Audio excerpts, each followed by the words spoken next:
So we gotta find some money in our budget for some boots and a coat for Judy. Boots? Huh? What kind of No. boots? Put a grant application to CPC.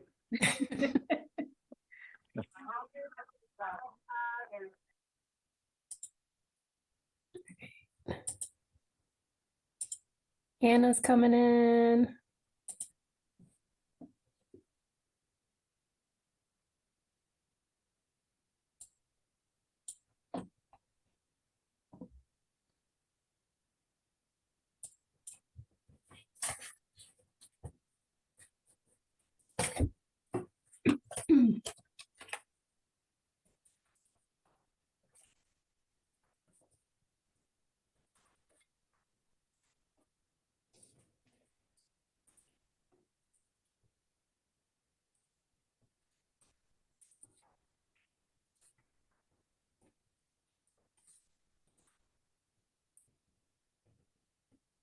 Well, while we're waiting, Mike Shepherd, I'm sitting in the smallest room in the house you grew up in. I don't know what color it was then, but this was Amanda's nursery and it was yellow, and then it got painted something else. And when I took it over as my quote unquote study, I painted it yellow again. Whose house was it? Whose house? It's the house that Mike Shepherd grew up in. Oh, cool. Did he leave anything behind? Like mementos or anything? Yeah, Mike, do you remember Yeah. the thing I brought you? Yeah, you're in my sister Barney's old room. It's Wow. like in the middle on the back of the house. Yeah. So where are all the gold coins, gold bars hidden? Mike? I took them all with me when we You left. did? Yeah. We didn't want Ed to get them, you know. Yeah. Through the chair, you're live on HCAM TV. I took Oh, All yes, right, man. thank you. All right, let's get started here. Go ahead and start the recording. Recording in progress. And I'm going to read the remote meeting script. This is the January 28th, 2025 open meeting of the Hopkinton Conservation Commission being conducted remotely, consistent with an act extending certain COVID-19 measures adopted during the state of emergency. The new law authorizes all members of a public body to continue participating in meetings remotely. The open meeting law's requirement that a quorum of the body and the chair be physically present at the meeting location remains suspended. For this meeting, the Hopkinton Conservation Commission is convening by video conference via Zoom app as posted on the town's web meeting calendar and the Conservation Commission agenda identifying how the public may join. Additionally, the meeting may also be broadcast by HCAM through one or more of its channels or platforms. Please note that this meeting is being recorded and that some attendees are participating by video conference.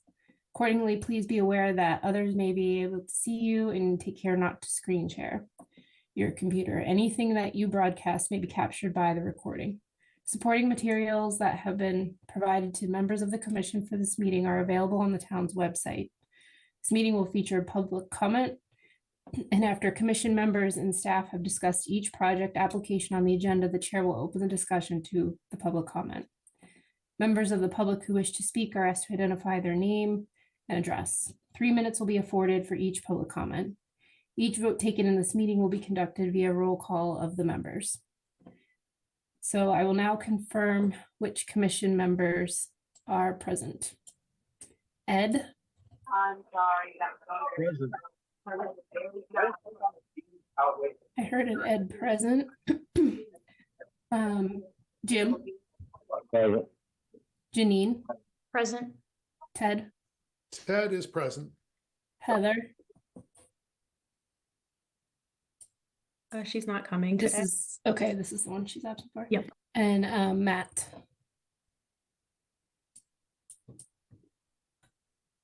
Matt, I don't see him. scrolling. Okay, I don't see him yet either.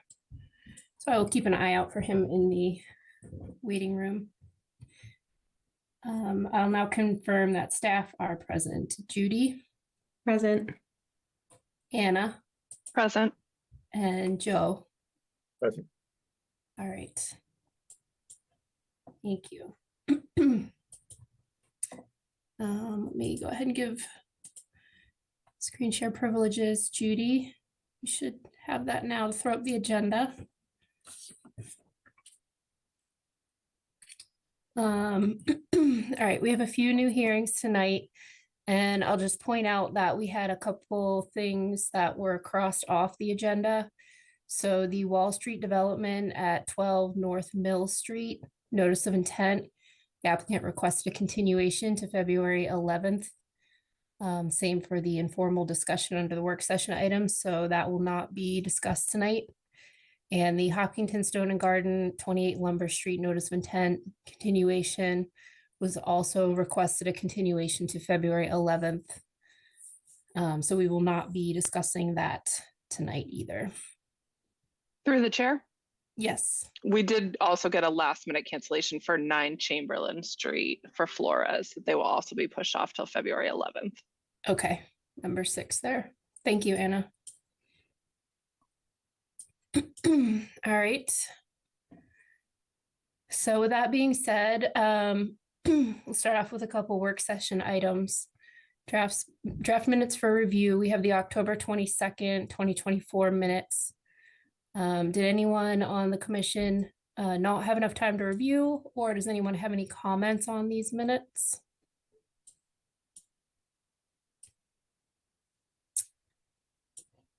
Nope. All right, hearing that, can I get a motion to approve the minutes from October 22nd? I'll make that motion. And can I get a second? This is Yeah, Ed. I'll second. Yeah, I'll second. Okay. All in favor, Ed, Aye. Jim, Aye. Janine, I'll abstain. I wasn't present. okay, Ted, I also wasn't present, so I'd like to abstain. all right. And I let Matt in the waiting room. Matt, are you here? Yeah, I'm here.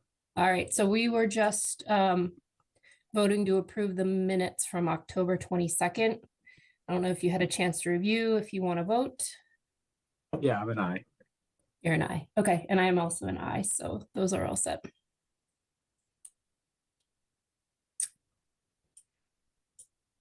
All right, next up, we have 132 Lumber Street. Request for certificate of compliance. Judy or Anna, do you want to give a little rundown on this one? Yeah, I'm happy to through the chair. Yep, so pretty straightforward on this one.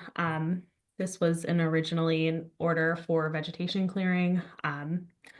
So Lucas went out and reported that the site is stabilized, erosion controls are still in place, but can be removed. The ground is frozen right now, however. So we've asked the homeowner to refrain from taking them out until the spring so they don't shred or anything. Lucas also reported that there is basically just one stem of invasive multiflora rose, which the applicant reported that he can also remove come the spring, so that the stem doesn't get shredded and leave anything behind.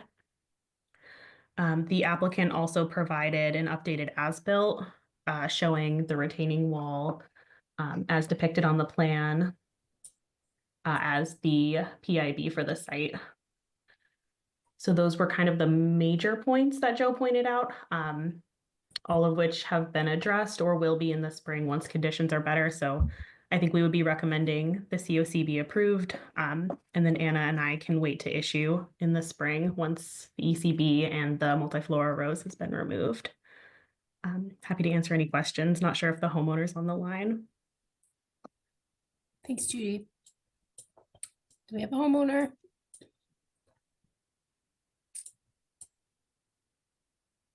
Hearing none. Chair, Yes, Joe. just a quick comment. It looks like on the revised plan that they've labeled the split rail fence as a PIB and not the retaining wall. The split rail fence is closer to the wetland than the retaining wall. Oh, yeah, I do see that. So, but the, oh. Yep. Yeah, we're gonna have to get that updated. Through the chair, I'm sure he'd be willing to make that change. So we can also condition that before we issue the COC. Okay. All right, I think that makes sense to me. Does anyone on the commission have any comments on this? Or have any issue with just having the loose ends be wrapped up in the spring?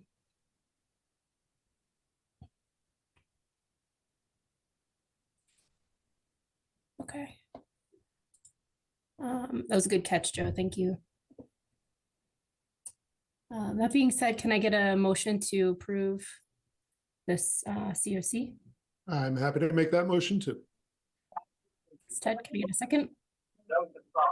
Well, second. Second, And that with signatures by Judy or Anna. All in favor, Ed, aye. Jim, Aye. Janine, Aye. Ted, Ted is an aye. and Matt. Aye. I'm also an aye. So that's all set. Thank you all.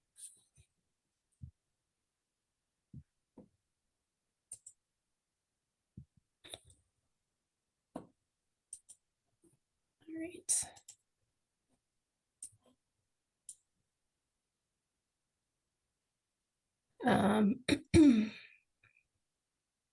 So the Wall Street COCs, Judy, did you want to go through these, even though I know Mr. Petrosi's not on the line? Yep, sure. Okay. Can pull those up. So these are requests for COCs for 10 and 12 Leonard Street separately. These were single family house developments. And the comments we got from Joe were site is stabilized, erosion controls have been removed. PIBs were installed as depicted on the approved plans. A few differences between approved plans and the as-built provided were a fence and a deck outside of the buffer, I believe, and then a walkway on the front of the house for this one. So those were just some minor differences between approved versus as-built. The area in which we're still waiting on information from the applicant, Joe pointed out that one of the supplement forms provided by the applicant depicted a proposed planting area for both 10 and 12 Leonard. And a requirement as part of their planting plan was to provide the commission with annual reporting on how the plantings were doing. And we have not been receiving those. So at this time, and it's the same comment for 12, I don't believe we would be recommending approving the COC until we have more information on the plantings and whether that reporting has been done. Okay. Through the chair. Yes, Anna. And Judy, I think it was both plantings and invasive monitoring and removal, correct? Yep. Yeah, it was an invasive species management plan that included reporting on the plantings as well. Okay. Yep, that sounds like an incomplete application, so we will table that. Let them know and table it to another meeting when they want to come back. Through the chair, Yes, Ted. out of curiosity or a reminder, were those plantings as mitigation for buffer incursion, or are they just part of the plan just to have it? I would, through the chair, I would assume it was to offset buffer alteration. I would assume too. I just Not 100% sure. okay. Either way, I think holding off is a good idea. And also through the chair, the additional walkway in the front, is that in buffer zone and wasn't approved to have that walkway? That's correct. Yes. Yep. So here's the 50-foot buffer and the 100-foot buffer in the walkway in the 100-foot.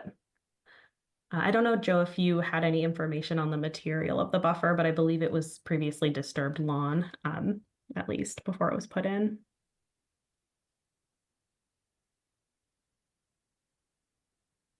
The whole site was. I wooded. don't recall, on that. I got involved, I think it was after construction had already started. In that site. Through the chair. Yes.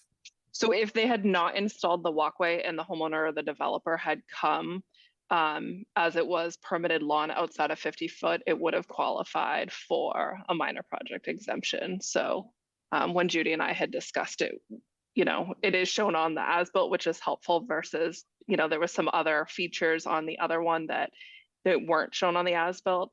So we did appreciate that the applicant has updated the as-built to show this, but we felt that it was something that the commission and or staff would have approved administratively had it come after the fact.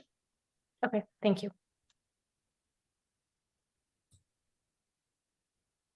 Okay. Sounds good to me. All right.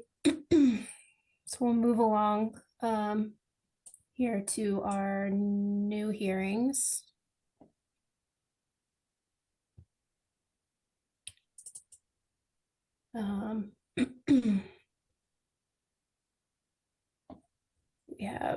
We have Wood Street. To read this here. The Hopkinton Conservation Commission hold a public hearing on Tuesday, January 28th, 2025 at 7 p.m. virtually online to hear all persons interested in an abbreviated notice of resource area delineation filed by Ravenwood LLC to determine the limits and regulatory status of wetland resource areas. Location 0 Wood Street, Assessor's Map U14, Block 28, Lot 0. 495 Interstate, Assessor's Map R17, Block 1, Lot 0. Off Route 495, Assessor's Map R17, Block 3, Lot 0. Do we have the applicant or representative on the line for this hearing? Good evening. This is Mark Arnold with Goddard Consulting here on behalf of Ravenwood LLC. Good evening. Excellent. So, so again, Mark Arnold here with Goddard Consulting on behalf of Ravenwood LLC. This is a application for an abbreviated notice of resource area delineation ANRAD to determine the extent of wetlands on the properties between Wood Street and Valleywood Drive in Hopkinton. As the staff have on the screen in front of you, these are the parcels that were delineated with bordering vegetated wetlands and 2 isolated vegetated wetlands. So starting in the north end of the plan, which is the top of your screen, there's a bordering vegetated wetland that's on the west side of your screen there, going from the top down. That's a forested BVW that goes into a swamp deeper on, further off site. And that wetland continues along the whole western portion of the property. As part of the review with Lucas Environmental, there was also another wetland system that was isolated that may be off property. It's still waiting for survey to confirm, but it's located in the south central, west central portion of the plan there. That's going to be delineated. It's near that 20-foot access easement that you can see going kind of bottom left, right to up right in that area there. And it may be on property. We're still waiting for survey to determine the extent of where that wetland actually extends, but there's an isolated wetland system down there. And then as we travel to the east along the southern portion of the property, there's an additional isolated wetland system that's shown there with the purple line with the yellow line showing the 100 buffer zone. And then one last IVW in the southeast corner of the property, which is fully enclosed with the purple line, and then the yellow line showing that 100 buffer zone. So the wetlands are delineated basically to extend to where the buffer zone would reflect on the property.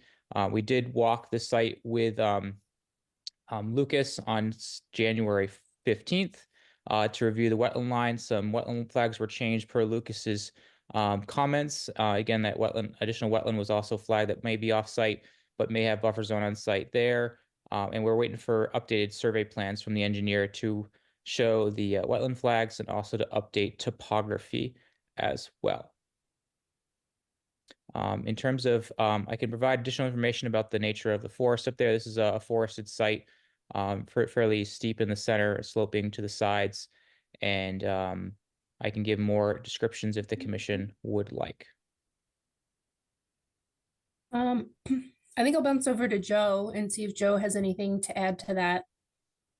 I know obviously we're waiting for a plan, so you can't, you got to check that before we can completely check it off here, but. Right, I haven't done a full review yet because we don't have the revised plans, we're just waiting for that, but as Mark had mentioned, I met with him and Scott Goddard on July 15th, on July, I wish, on January 15th. And we reviewed the entire site, all the wetland flags, made a number of changes. The wetland that he mentioned, the isolated wetland, we flagged that. And we were in agreement with all the changes that were made in the field. So just waiting right now for the revised plans to come in. Okay. Does anyone on the commission have any questions on this one? Obviously, we're not gonna vote or close on this tonight. But anything you want to ask about? I do have a couple, Melissa. Joe, you mentioned you looked at this January 15th. Are you comfortable that all the resource areas on site can be determined at this point in time? I know we can delineate in the winter, so I'm not saying we can't, but we've had some tough weather, some cold weather, some snow. Just curious what your thoughts are on the remainder of the site. Yeah, I'm confident that we looked at everything on the site. It's if there was topo, it would be more clear that there are limited likely spots for wetlands to occur on the site. That said, when I went out initially on my own, I did walk the entire site prior to meeting with Goddard to review the line. And I'm confident there's nothing else on the site. Conditions were okay. We were able to auger without much difficulty when we were out there. So we were able to get a good look at the soils. Obviously, the herbaceous layer is a little bit thin this time of year, but I'm confident that we have the wetlands delineated and we've found everything in the site. Okay, great. And the other question was that kind of central wetland on the south side there. Looks like it doesn't quite reach the boundary line and the buffers. It's in the same boat. Was that reviewed out in the field, and will the updated plan, Mark, include a delineation that covers the remainder of that wetland on the property? Through the chair, Joe and I did look at that. We did extend the wetland line to the west for where it stops. So it should either cross the property line to enclose the wetlands on the property, or it'll turn to the south, which will show that the wetlands don't encroach further to the north. Okay, great. Just wanted to provide that feedback before a plan's submitted for our review. Great comment. Thank you. All right. I will open up to any questions from the public at this point in time. You can raise your hand or speak.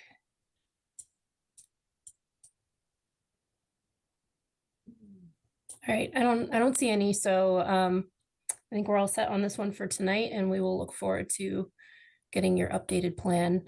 Did you want to continue to our next meeting, which is February 11th? Yes, please. Please continue the hearing to February 11th. Okay. That's good. I'll make that motion. Thanks, Matt. Can I get a second? Second. I'll second it. All right. All in favor, Ed, Aye. Jim, Aye. Janine, Aye. Ted, Aye. Matt, Aye. and I am also an aye.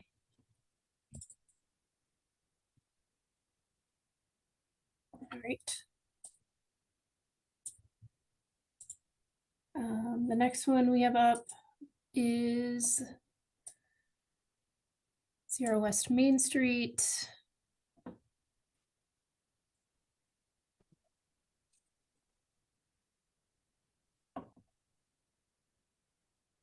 I'm just looking for my sheet here.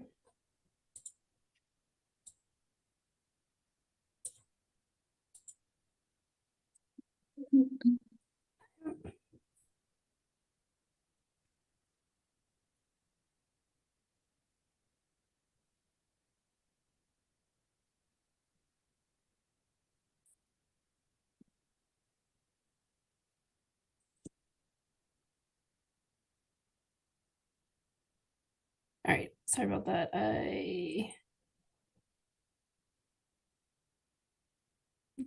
Fruit Street. All right, the Hopkinton Conservation Commission will hold a public hearing on Tuesday, January 28th, 2025 at 7 p.m.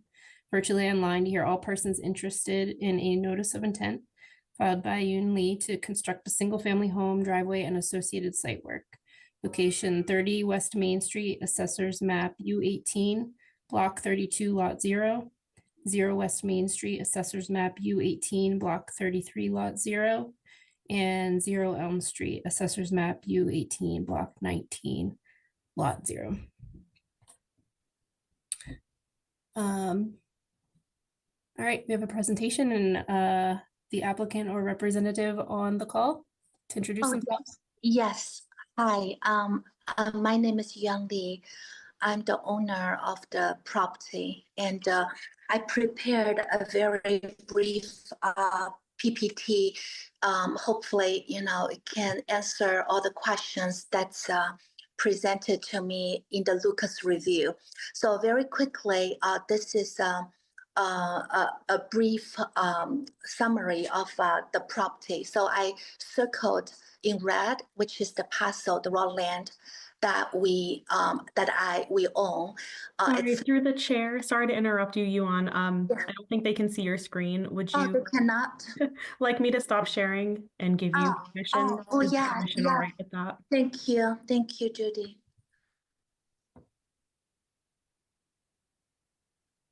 Should I stop sharing? I believe they can see it now.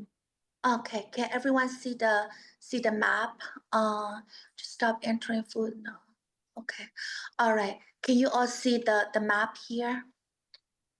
Okay, so very briefly, the red line is where the parcels are. So this is actually originally one parcel, and then two parcel, and then the third parcel has an existing house, 30 West Main Street, and we purchased the parcel hoping to build a house on there. And so I've been going through approximately 2 years. So that's the history about this parcel, not without this house. It's about 6 acres. And currently the town is assessing this as a buildable lot. So we have been paying taxes on this as a buildable lot. And then the frontage of this parcel is on Elm Street. It's 175 feet. The required frontage is 150 feet for a single family house. So this is more than enough for frontage. And then ORAD was issued May 11th, 2023. I just realized that time flies by and there's a limited time before this is going to expire. So and their variance was granted December 29th, 2023. The variance is because this parcel has the lower land, has so many wetland, so much, there's a riverfront and everything. So in order to protect the environment, even though you're supposed to access through the frontage, we try not to because it's all wetland. So we got variance approval to allow accessing the common driveway through 30 West Main Street.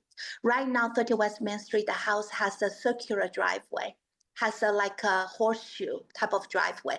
So we did receive the approval for allowing doing that. And then, so ANR approval not required back in 2024, April 8th, we got the new lot line divided. So all the 3 parcels were combined and divided in here. So this will be one parcel, and the entire thing will just be one parcel for one single family house. That's all we hope to make. And actually, hopefully that will be the house we retire in. And the parent can move into this. So that's the plan. And then September 10th, 2024, the soil testing. Before I did all this, right now, I was hoping the soil testing can be good. Otherwise, everything is just, nothing is going to happen. But amazingly, the soil testing was very good. They have very, very good soil for septic. And amazingly, this area where we want to build a house, the elevation is taller, is higher than the other surrounding. So that's for the brief summary of the history and the situation. So what I am proposing, and I'm hoping you will kindly consider and maybe help me make a decision to see whether one method over the other might be better considering the environmental protection. So one option is that, so this is where the house we're hoping to be. And unfortunately, even though it's a 6-acre land, we only have this small area, this tiny small area that's beyond 100 foot, because everywhere it's like surrounded by wetland. When we bought the whole thing, we thought at least that this parcel is dry, but ended up through delineation, even here has isolated wetland, which was something new. It was not on the town record. It was discovered at the delineation process. So that means with such a large, buildable lot, we only have a small area like this that's, like over 100 feet. So obviously it's impossible to limit everything within here, but luckily, I think we're going to put a septic system. The septic tank and the leaching field will all be beyond 100 feet. So that's the goal, to fit that in there. So for that, we will put aside. And now we are proposing to have this is the foundation of the house. I'm hoping to build like maybe a very Asian style of house, which is later on to be discussed. But right now, so the garage will be here. The main issue, so everything here will be beyond a 50-foot buffer zone. So this is a 50-foot buffer zone from this isolated wetland. And here, if you look here, there's a blue line. That's also 50-foot buffer zone. This blue line. And over here, the 50-foot buffer zone is right here. So the house and the lawn itself will be within 50-foot buffer zone. And then here they have the 200 feet riverfront. So we will limit. So I saw the review from Lucas. So we are going to limit the lawn area to be within the 200 feet riverfront. So we're not going to go beyond 200 feet riverfront. And with that said, we're not going to have front lawn. The front will be woods. We're not going to do anything. The EBC will be right where the 50-foot buffer zone is. We are going to have a paved, walkway to enter into the front door of the house. That's all. And if we can have a lawn behind it, we'll be very, very happy. The front will not have anything. And so now the major issue that I need your help with is that, so the driveway, even though we got a variance for the driveway to come in from here. So if we come in from this is the east side, we're coming from here, and here is the isolated wetland. So there will be this small portion. And also I think there were wetland on the neighbor's land. There will be a small portion here that has to be within 50-foot buffer zone. So that's one proposal here. And the second proposal, actually, I'm trying to, let me minimize this. So for this proposal, you will see the number here, the driveway length. It's a long driveway, 535 feet, 0.5 feet. And then, this is the elevation of the house and the raised driveway elevation. So I did add this onto the plan. Here, if we come in from here, we do need to raise the elevation because there were a lot for lower elevation, like 369, and we have to raise it to 377. And the number of trees that needs to be removed will be 76 trees. We marked the trees on the the land. And then there will be 5 trees that's in the non-disturbed zone, which is where within the 50-foot buffer zone. There will be 5 trees to be removed. And the one is red oak, 1 white oak, 1 birch, and 1 black cherry, and 1 dead red oak tree. So that's if we do this option, if possible to be considered. And the second option, which I personally think it's actually a better option, but again, I'm willing to hear what you think, and I'm willing to do whatever that might make it possible. And for the second option is come in from the west side. So this option, the reason why I think it's more preferable is that the driveway length will be much shorter. It's only 333.6 feet. And then the driveway grading, luckily, later I will mention the way we plan to do the driveway. It's going to be minimal disturbance to the environment. And then for that, we don't need to do any special grading. Right now, it's already very level. The existing elevation grading is perfect. And we will need to do minimal excavation for the driveway. And the number of trees will be removed. It's also less. It will be 62 overall. And however, the issue to do this way is that we do need to remove more trees in the non-disturbance zone, 18 trees total, and 14 American beech, and the 2 white pines and the 2 red oaks. And also what's worse is that the driveway itself will not enter into wetland. However, the easement of the driveway will enter into the wetland a little bit. So I understand that's a main concern. And again, I'm willing to do, mediation, planting or more that you consider will help us restore the environment if this can be possible to do. And then there are a few things mentioned in the Lucas report I want to quickly touch up. The scale bar match, and I think the printing, there was something off, and we did update it and double checked. And so all the 4 plans were updated already. And the proposed grading, like I just explained, for the west driveway, there's no grading needed. And then for the east driveway, yes, we did mark on the plan.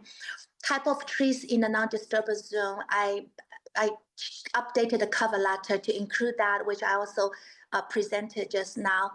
And then work within the riverfront area. And I thank you for pointing out that we are not going to put anything in the riverfront area. So everything will be beyond the 200-foot buffer zone. I don't think it's 100% needed, and we definitely will respect that. And the coordinates, that's updated too.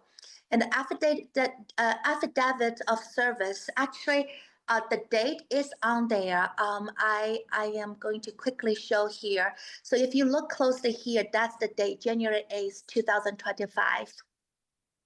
And I also sent additional for the NSTAR, the certificate of mailing into the file as well.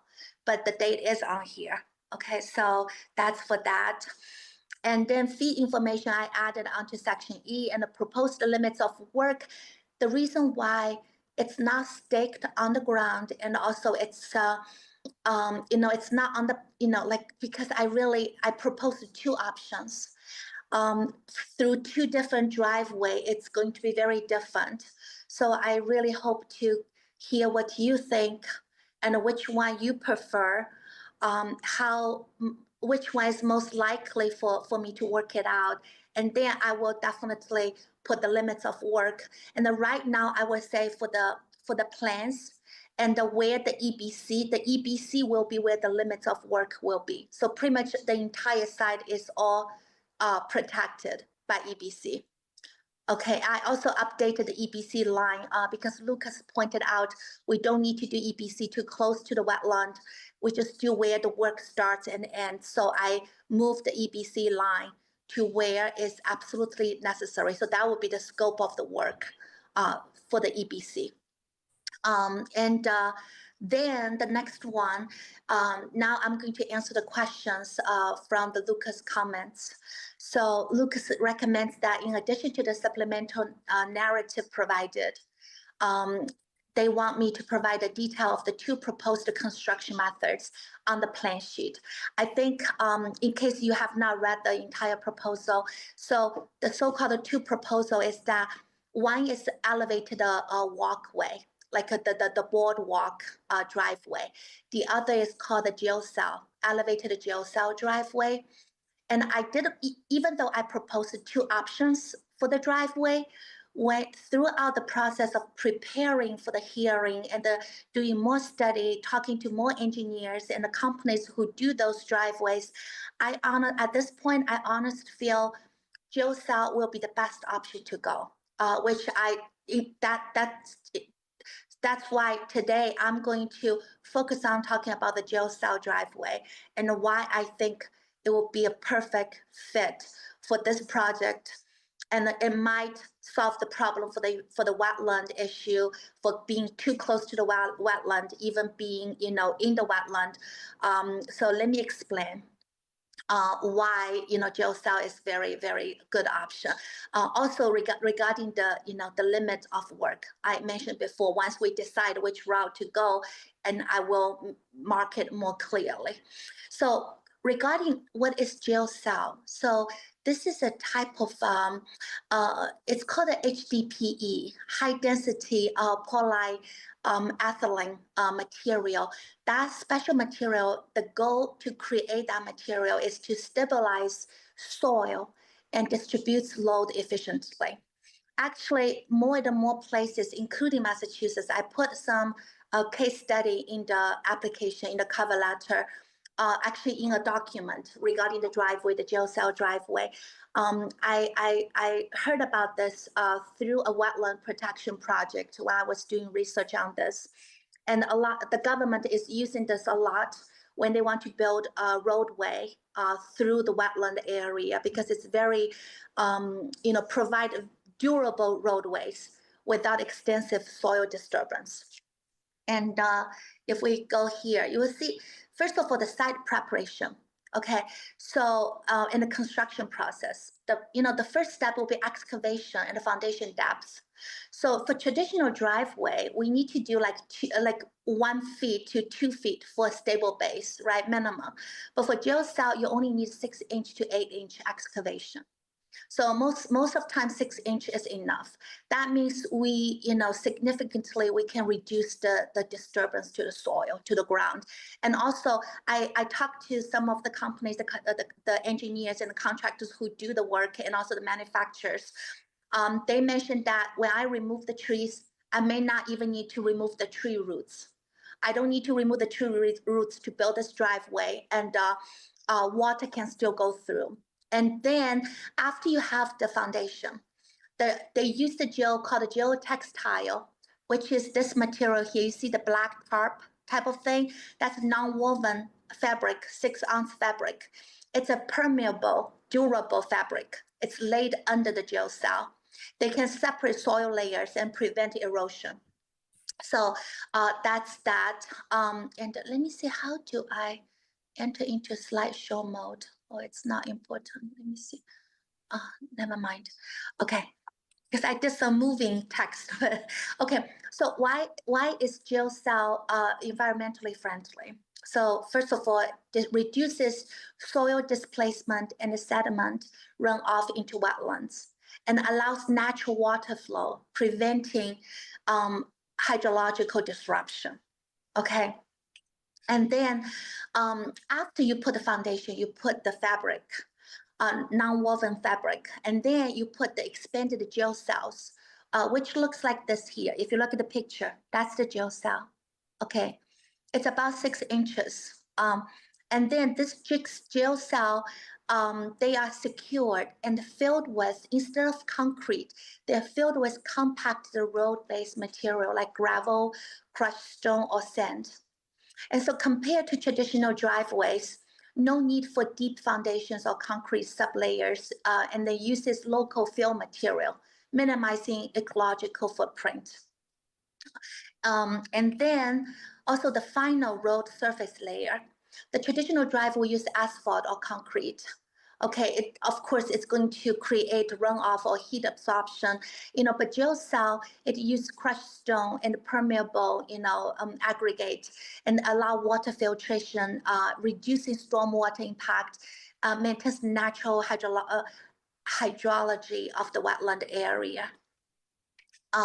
And the environmental and the regulatory benefits, again, low excavation depths, stabilizes soil, preventing erosion, sedimentation, and, reduces water runoff, maintain the wetland hydrology. So that's regarding geocell. And I also did just a summary of the comparison. I'm not going to repeat again, but compared to traditional methods.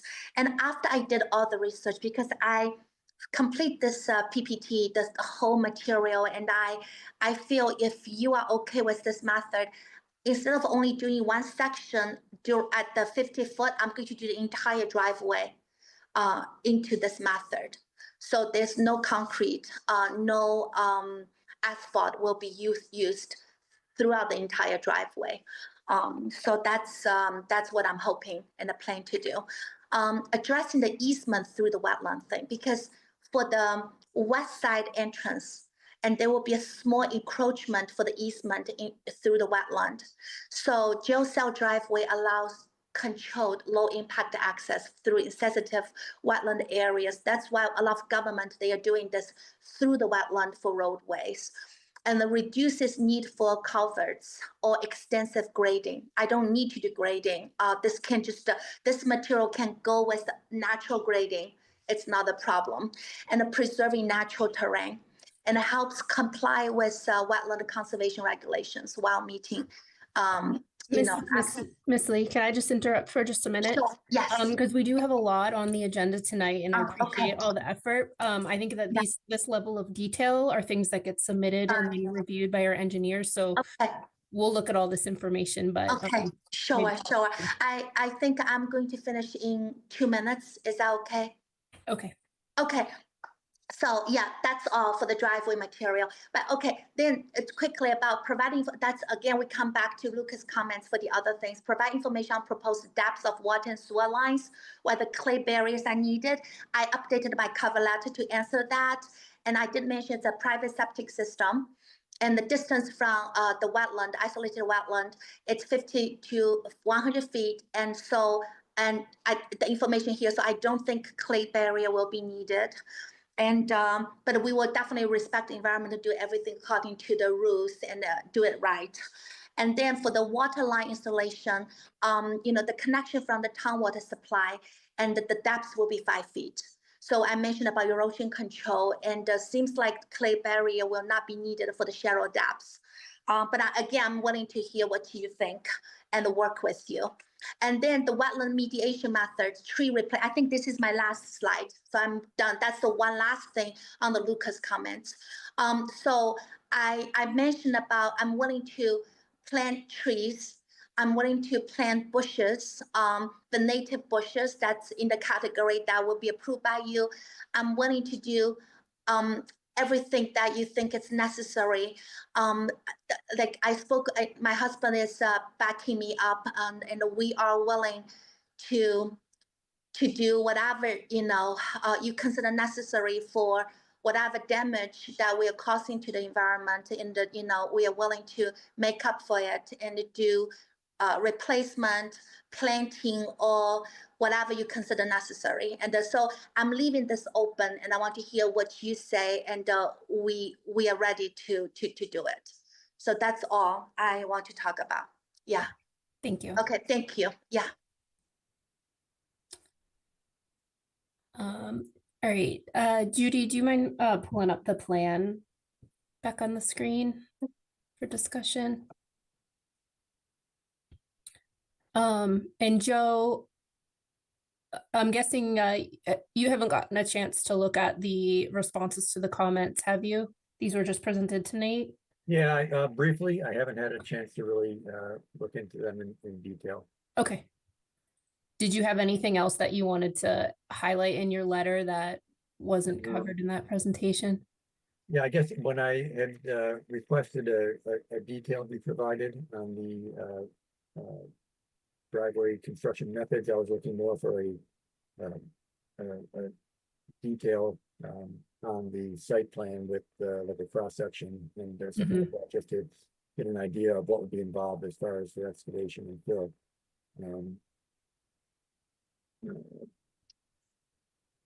And I had noted that the scale bar is off, and I think it is still off from what I can tell. I don't think any revised plan was submitted. The bar itself, if you measure on it, it doesn't come out quite right, so that needs to be You- looked at again. You mean the one I submitted yesterday, January the 27th? I didn't see a plan that was a revised plan that was submitted in the last, yesterday. Okay, let me know because the engineer who did the drawing confirmed to me, and I even sent to print to test. Like he had a line testing line for 1 inch, and I tested in the PDF and also at the printing. But you let me know. We will make Yeah, sure the that 1 inch, that's on the plan in the appears to be correct. It comes out to 1 inch, but if you look at the scale bar that's on the bottom of the plan, yeah. and you measure 1 inch on that, it Are you doesn't come talking out. about the entire one or all 4 of them? The ones that have a scale bar, not all of them have a scale bar. Okay, all right. I'm going to have a meeting with him again. Okay. Yeah. Mhm. Also, I'd recommended that the limits of work be more clearly indicated on the plans. The plans are a little bit busy at this point. I think probably whatever the commission decides is as an option to move forward with. The plans that need to be cleaned up a little bit. The question on the I had noted the depth of the water and sewer lines. That was a sewer line was an error on my part. I should have noted air, water and telecom lines. But the water line, it looks like it's going to be roughly 5 feet below grade. I think we're going to be intercepting groundwater at that depth at either driveway location, which could potentially move the groundwater along the water line. Would need to be looked at to make sure that there's some, I believe that some barriers would be called for to make sure that you don't losing groundwater along the line. Okay.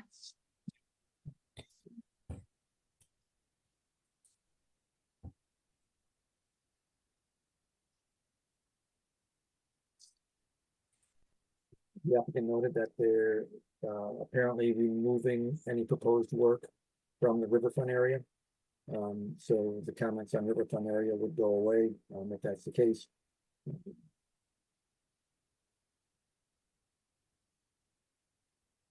The abutter notice affidavit of service is a different form that not the mailing receipt form that was indicated. It's the form that needs to be signed and dated and submitted with the application. That was the one that was not dated and should be dated. I noted that the NSTAR was not notified. It looks like they have been notified afterwards. And some other corrections, it looks like were made, but like I said, I haven't had time to go through the entire thing. I guess my couple of questions I would have is with the GeoGrid method, it looks like that there would be some fill that would need to occur within the IBW, whereas with the boardwalk method, it might be able to be built over the edge of the wetland. Possibly. Things that might be just one thing to consider. Also, the size of the trees and the types of the trees that were being proposed to be cut. I know the sizes aren't provided, but the numbers are. The western option had more trees in the 50-foot no disturb, but a lot of those were noted as being American beech, and those are probably on their way out anyways. So that's something to consider also.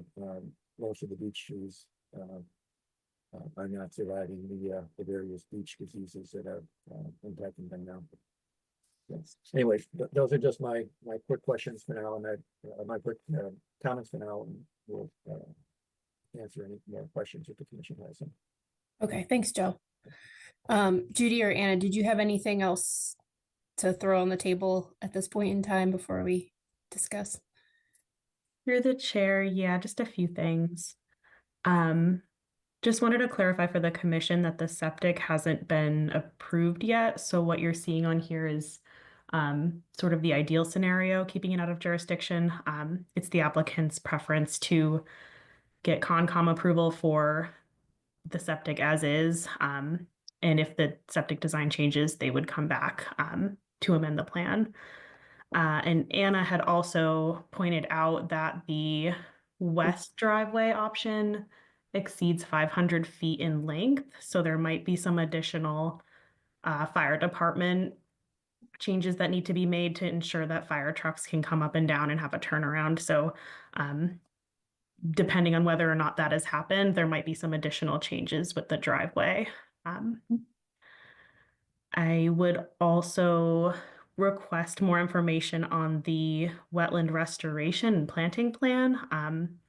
I know you were looking for more clarity on the replacement ratio that the commission is asking for.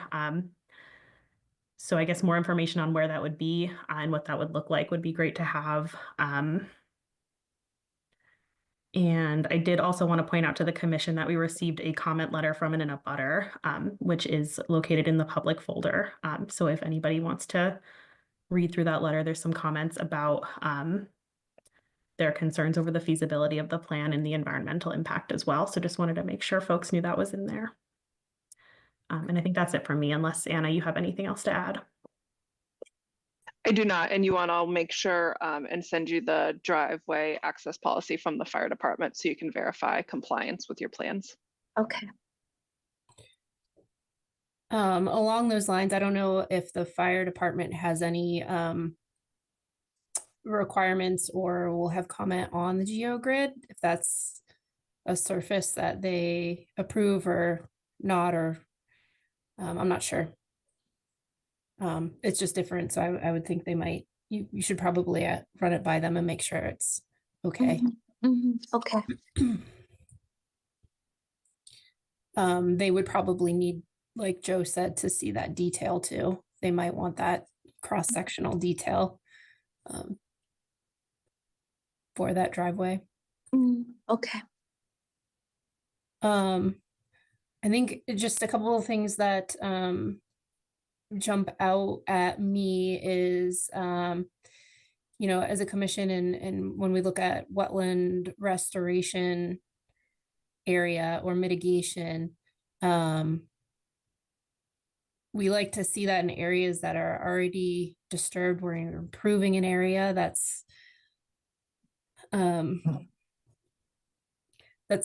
disturbed, as opposed to on this site, obviously it's all wooded. So where you're going to do those plantings and where you're going to do that wetland replication is going to have to take down more trees, I would assume, and do additional grading for the wetland replication area. So I don't see in that alternative for the driveway on the south side or the west side or east, yeah, that being factored in yet. That will have additional impacts. As a commission, I think we do toe a pretty tight line or a hard line on the 50-foot buffer and keeping structures and work outside of the 50. I know you show it that way on the plan right now, just barely. I don't know, this plan doesn't show grading on it. If the grading for the work that's being done is factored into that area of disturbance for both the driveway and the house and the septic system. So I just look at it and wonder if that impact area is going to get bigger once the design progresses a little farther, if we're going to be into the 50-foot buffer zone.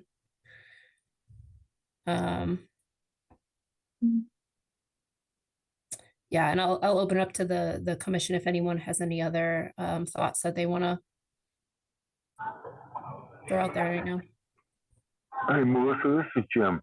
Yep. I just have a question about the lot numbers. Are the lot numbers listed in the agenda and on the NOI, U18-330, U18-19-0? Are those the correct lots? And why isn't U18-32-0 part of this? Yes.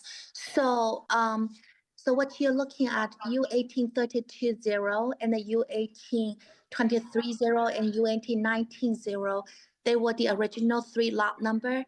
When we got the approval not required to divide all the 3 merge into 2 lots, and they have not changed the number at the town record officially. I think they told me they will change it very, very soon. So, yeah. So U18-33-0 is one of the lots that has now been combined?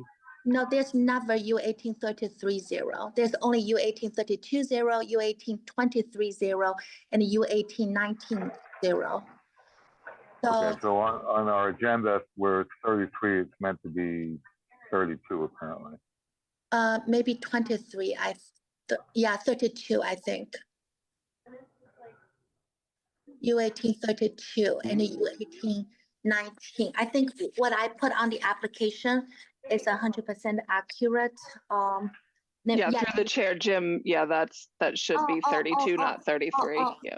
Actually, sorry, Jim, you're right. It's U18-19, U18-33, and U18-32. U18-33 is the middle lot that had no frontage before, and then now merged with U18-19 with frontage on the Elm Street. So you're right, 18-19, 18-33, 18-32. Okay, thank you. Yeah, you're right. Yeah, thank you.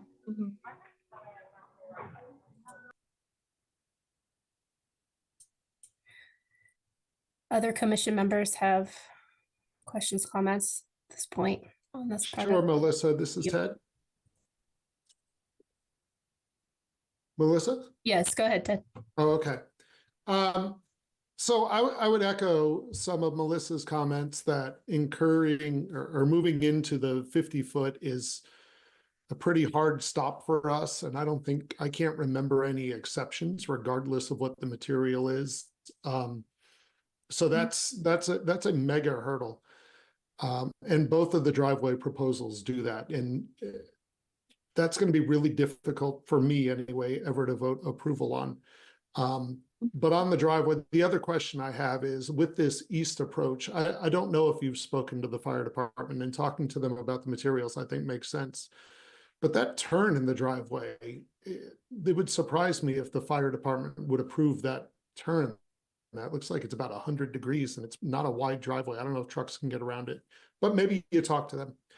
But I guess the biggest thing is talking about driveways might be immaterial. I can't see myself finding ways to approve a house that is entirely or almost entirely within the 100-foot buffer zone. For me, that's a really difficult thing to sell me on.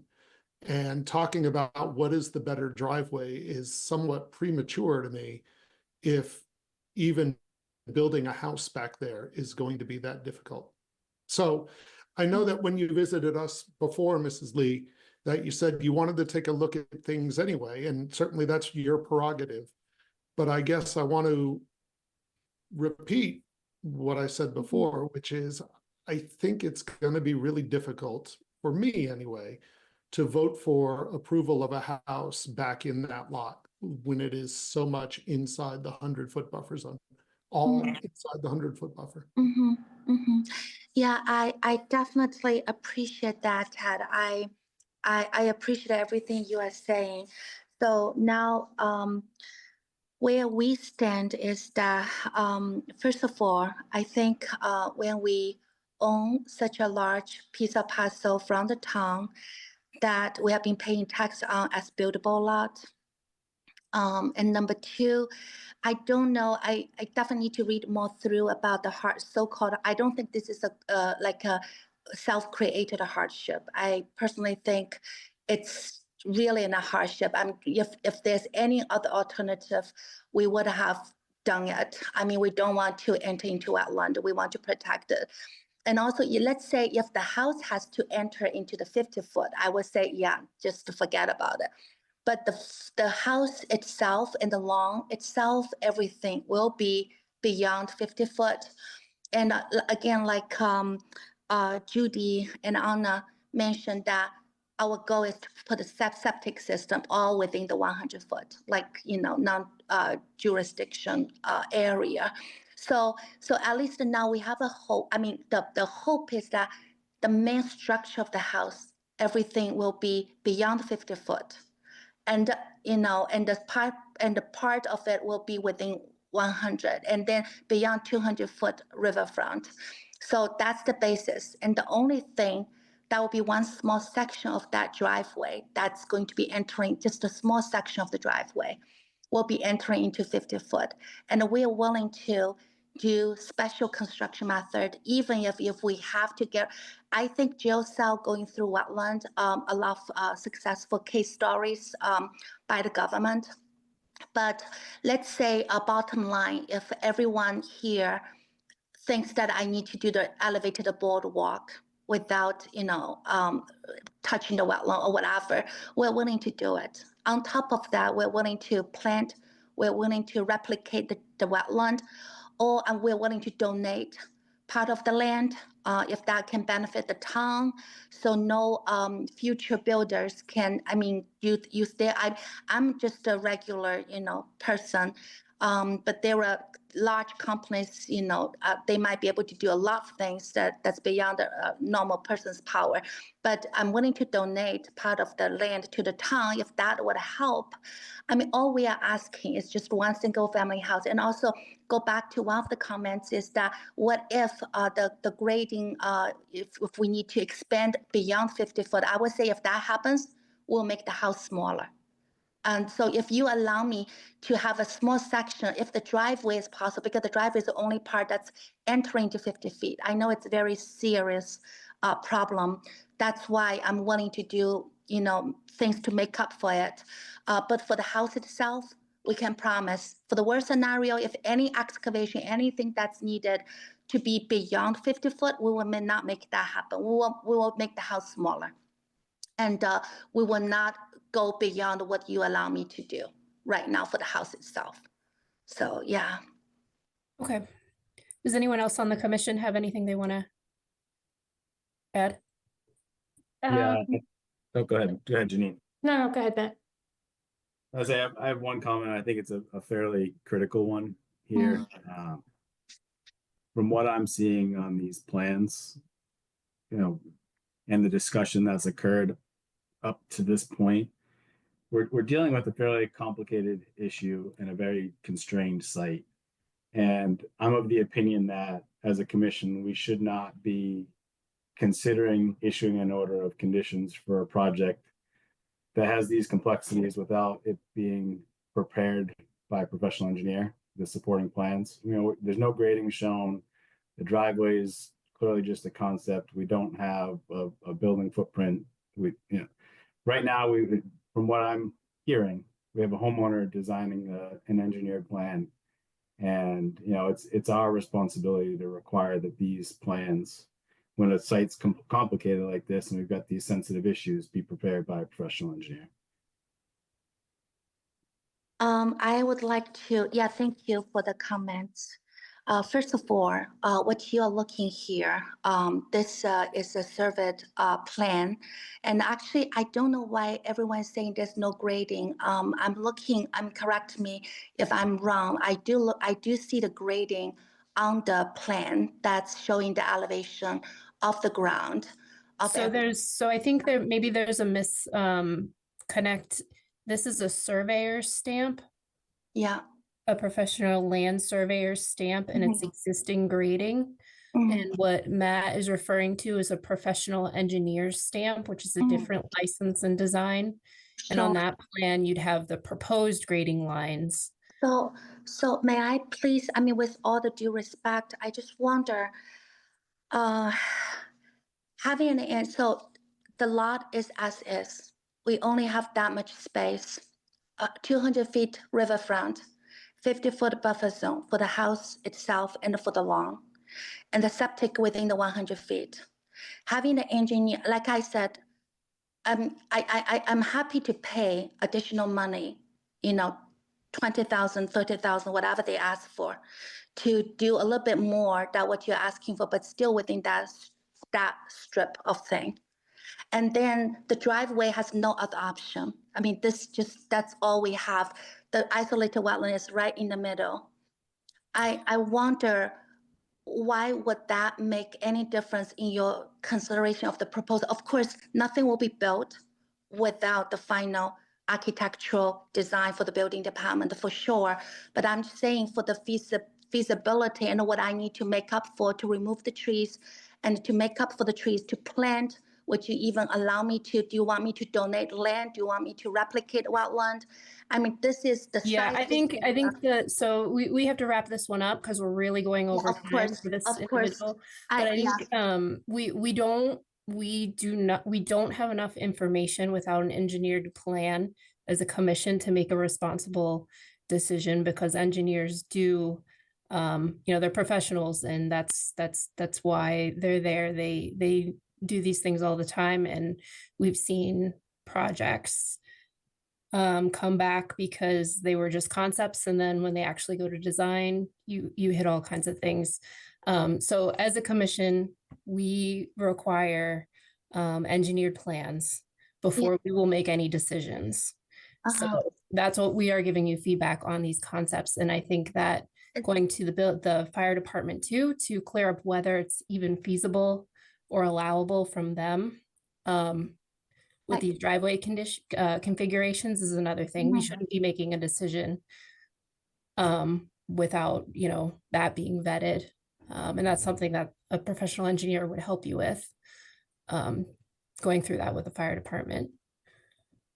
My only question is that what you are asking for, I can get a professional data for you. Like fire department, I have no problem answering all your questions. So whatever question you have, like I said, if you approve, let's say if you can approve a certain design, regardless, this is fine. If this is not final, I'm wasting my time and my efforts. I have to go through this whole thing again. So it's just that I'm playing my own, issue, definitely. That's what I'm saying is that, so now I would say, whatever that's missing that you need from me, you let me know, and I provide you with the accurate thing, because I've been going through this for 2 years. I've spent so much money going nowhere. You don't know what I've been going through. Wetland scientists, I hired 2 people, engineers, 3 people, even for soil testing. It's very difficult for me for something that I don't even know what's going to show up with. So that's all I'm asking, is that I respect all your comments, all what you needed, and nothing is made up. And I have a engineer student, very, very good kid, is helping me putting this all together. He is not, does not have the stamp for what so-called engineer stamp. But at this point, I just feel like, nothing is from me imaginary for you. I'm giving whatever you think it's missing or it's not professional enough, you let me know. I will give you what's, what you will feel it's not waste of your time. I hope you can, yeah. Yes, Matt.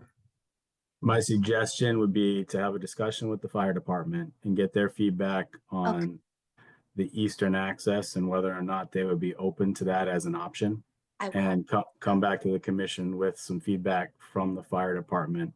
Thank you. And our next responsibility to help progress this is to provide you feedback on whether the western or eastern access, after you get feedback from the fire department, it's something we would consider approving. But before we, as Melissa said, I think we're all on the same page here as a commission. Before we would proceed any further, we would need engineered plans signed and sealed by a professional engineer registered in the state of Massachusetts. I understand you may have a younger engineer that's helping you, but it's our responsibility to have engineered plans by a professional that show site layout, grading, drainage, erosion and sedimentation controls, et cetera, so we can make an informed decision on whether or not the project is feasible. Okay. Yeah, I will definitely set a meeting with the fire department to solve the questions for sure. And then, start interviewing new people who might be able to help with, the final plan that you're looking for. Okay. Melissa, Yes, Ted. I know that this is extended longer, but I just want to say, I agree with everything Matt said, but it doesn't change for me where the house is. And so I just want to say again, that if Mrs. Lee, you decide to do all of that and spend all that money, there's still other big hurdles in the way. And I just want to make sure, at least in my mind, I want to make sure that's clear. Yep. Yeah, and to the chair, just to echo what Ted said, not adding anything additional, but the driveway may be one hurdle, but the house is another big hurdle, and just because we resolve the driveway doesn't mean that's not going to be an issue with a house entirely in the 100-foot buffer zone. Right. And through the chair, this is Ed, and I've been sitting here very quietly because I didn't have to say anything because everybody else said all the things I would have said. Thanks, Ed.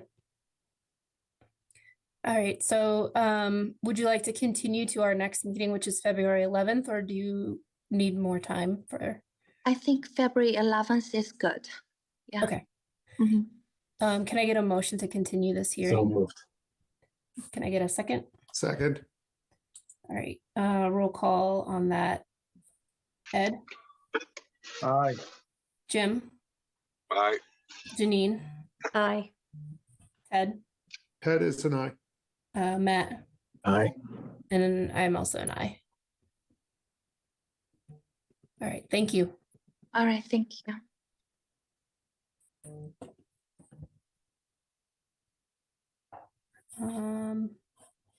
Okay. Next up, another new hearing for me to read. DPW Fruit Street right of way. The Hopkinton Conservation Commission will hold a public hearing on Tuesday, January 28th, 2025 at 7 p.m. virtually online to hear all persons interested in abbreviated notice of shoot. Hold on, pause. I'm fake. Come on. Refresh.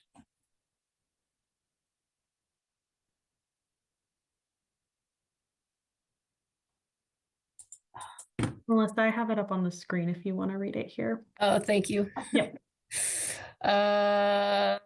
We'll hold a hearing on Tuesday, January 28th, 2025 at 7 p.m. virtually online to hear all persons interested in a request for determination of applicability filed by Hopkinton DPW for exploratory geotechnical borings. Location portion of Fruit Street right away between 55 and 66 Fruit Street.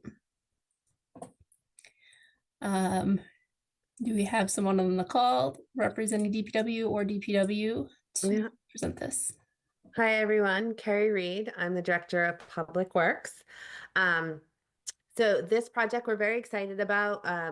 The town was able to get a grant from the Division of Ecological Restoration to do some field work and explore the opportunities of what we could do about this culvert, which we identified as part of a different grant that we got for resiliency. So these are over by Fruit Street. We're looking at 2 culverts. And our issues that we are concerned about were flooding, but we also saw this as an opportunity to improve the culverts for potential ecological restoration and habitat improvement. So that's the overall goal of this project, but we're at the very, very initial stages of it. And at this point, I'm going to turn over to our consultant, Ty & Bond, who will give you a little bit more information about like what we're doing specifically and what we're asking for the Conservation Commission right now. Members of the commission, good evening. This is Luke Fromm with Ty & Bond. So for this portion of the project, we're requesting a negative determination of applicability to conduct 4 exploratory or up to 4 exploratory geotechnical borings, up to 2 at each culvert, just to gather some soils data necessary for our eventual proposed redesign of these 2 culverts. So within Ty and Bond's own assessment, these culverts are slightly corroded. They, failed during that recent flooding event that Carrie has alluded to. So there's some room to improve for there. So we're just starting to grab our initial, information, and we can work from there. So our proposed work will result in up to 5 square feet of temporary disturbance within the buffer zone to this unnamed intermittent stream and associated EVW, during drilling. On the completion of drilling that day of, we will backfill the geotechnical borings with the soil cuttings and the asphalt cold patch the top of it to return the site to pre-existing conditions. Any excess soil that is generated during these borings will be disposed of in a vegetated upland area adjacent to the project site, but outside of the 100-foot buffer zone, provided that that soil is clean. If any staining or odors or some indication of contamination is detected, during drilling, then we will drum up that material and have it disposed of properly. So, during this work, we propose to use a couple sets of erosion controls. The first will be straw wattles within 10 feet of our boring locations, just to intercept any potential, sediment overflow that may happen. We're not expecting it to, but better to be safe. And then we'll also propose to use a sediment filter bag to collect any wastewater that is collected on site. So we're requesting a NDA, as we believe this, project is exempt from both the WPA and the Hopkinton bylaw, as the work is exploratory, in nature. It's temporary, negligible impact, and is necessary for design and planning purposes. So with that, I'll turn it over to the commission for any questions. All right, thank you. Joe, did you have a chance to take a look at this one? I did, and I did have a chance to look at the response to comments. So I did get out there, look at the delineation. I had some minor comments on the flagging and some of the labeling being consistent, but nothing that would impact any of the areas where they're proposing to do the borings. Didn't really change the buffer zone in any significant way. I do concur that the work is considered exempt under the WPA and bylaw. I had recommended some additional information on the borehole cuttings, which were being proposed to be spread in an upland area. And that was just described by the applicant as far as making sure that those are clean, if there's any evidence of any contamination or anything that they would be taken on site. The initial filing was missing the FEMA ferment map that was submitted, and a couple other minor comments regarding erosion controls, and just making sure that the plan reference in the form was correct, and those were all addressed. So looks like all my comments have been adequately addressed. I don't have anything else at this point. Okay.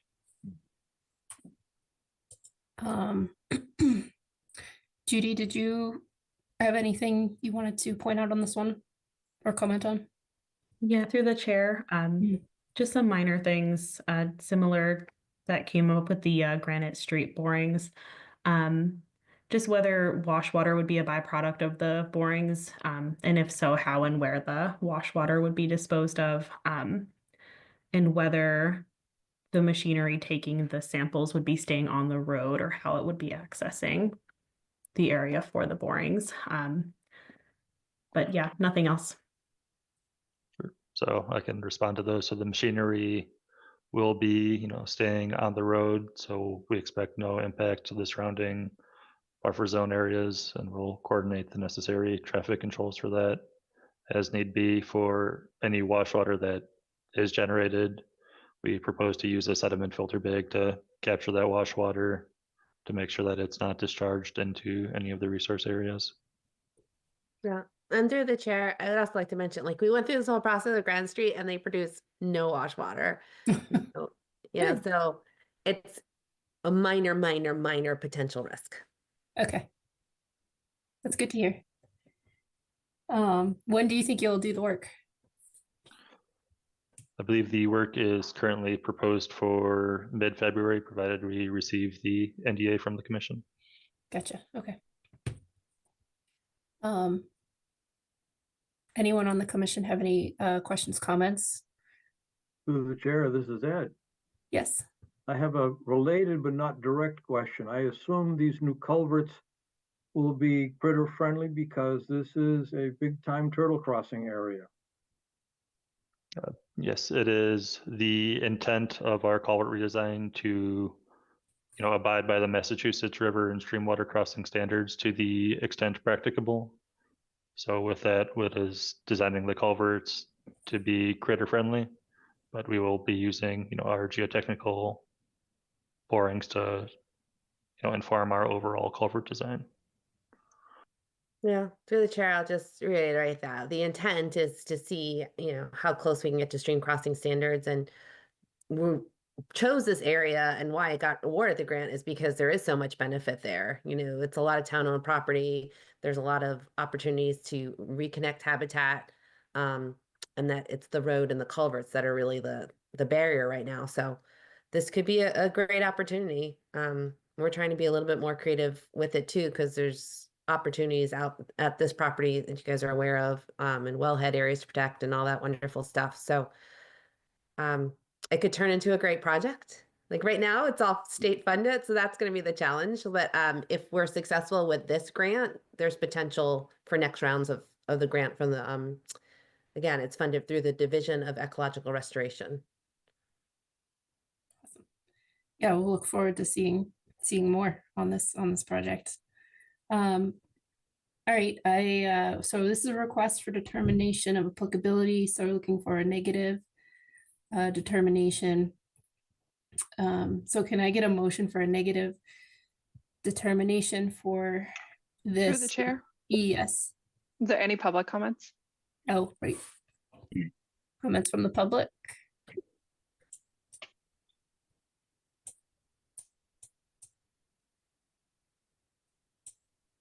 Not seeing any hands.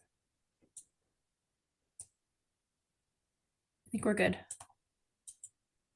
I'll make a motion to issue a negative determination with signatures by Judy or Anna. And I'll second. All right, all in favor, Ed? Aye. Jim? Aye. Janine? Aye. Ted? Ted is an aye. Matt? Aye. And I'm also an aye. All right, good luck. Great, thank you. Thank you. All right, next up, we have DPW again, Town of Hopkinton. Request for determination of applicability on the townwide vegetation management plan. So this was a continuation from the last hearing. We had a presentation, got some public comments, and the commission requested additional time through the continuation to further review the materials before making a decision. So I guess I'll just ask first if DPW has any additional information or comments or thoughts they wanted to start off with. Otherwise, we'll go to discussion. Okay, so again, Carrie Reed, Director of Public Works. That was a great summary, thank you. So I was speaking with Judy and Anna a little bit about, some of the things that we thought might be a concern. And I spoke with our consultant, Stephanie is on the line from CEI, and we thought we would, are going to ask Stephanie to kind of give a little bit more update. There did seem to be some concern about how this could impact resource areas. And so we thought it might be worthwhile to kind of just review what the plan is and what actions we are taking to be protective of resource areas. Be great. Okay. Good evening, everyone. Thank you. My name is Stephanie Hansen with Comprehensive Environmental. I think I reviewed the majority of the plan last time we were here, but this is a 5-year vegetation management plan that is completed under the Mass Department of Agricultural Resources regulations. It goes through their regulatory review. They have a statewide commission that reviews it. And then hand in hand, which was also submitted to you as well, is a yearly operational plan that goes into a little bit more detail. It identifies the potential herbicides that could be used. The proposed herbicides are sensitive area herbicides that have to go through another level of review at MDR. So the town is restricted to using those, and those are identified in the, like I said, the yearly operational plan that the town reviews and has to have approved with the Department of Agricultural Resources every year. So the VMP is a 5-year plan and the YOP is a 1-year plan. Also in the YOP, I believe it's in section 7, indicates that Public Works will work with the Conservation Commission to go through the route and identify any sensitive areas along the route that they do want to treat with herbicides. And I believe, Carrie, that's primarily the downtown area. Which might be within some buffer zones depending on what end you're treating, but primarily is away from the majority of the resource areas in those buffer zones. Both the VMP and the YOP have sensitive area restriction tables in it, and those tables are put together to comply with the MDR regulations. So table 1 in the VMP, which is on page 7, starts off and it goes through wetlands and waters over wetlands, and it gets into the no spray areas and then the limited spray areas. And that's detailed for wetland resource areas, the certified vernal pools, public water supplies, and a number of other sensitive resource areas. So again, that goes over the no spray areas and then the limited spray areas as well. Carrie, is there anything else that you think that we should go over? The other thing that we talked about, so like I said, our intent is to use it in the downtown area. And we were looking over like what resource areas do we think? Not much in downtown, but would like to use it for the sidewalk that extends from the common all the way out to the Ashland Town line. And there are some resource areas there. So one thing that we discussed is like, before we do any application, we have to do a walkthrough. We have to, you know, hire a certified applicant.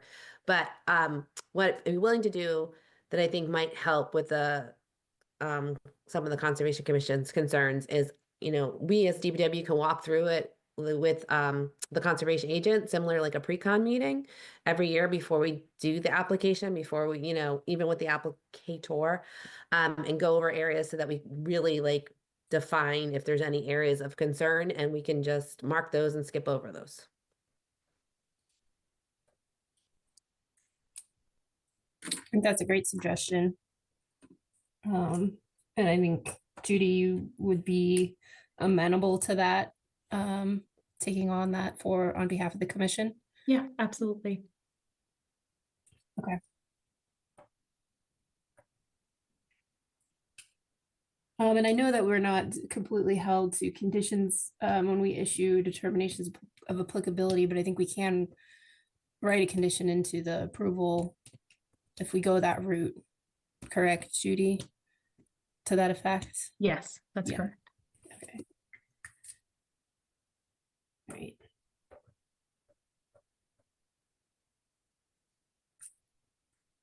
Okay. Anything else on your end, Carrie, before I open it up for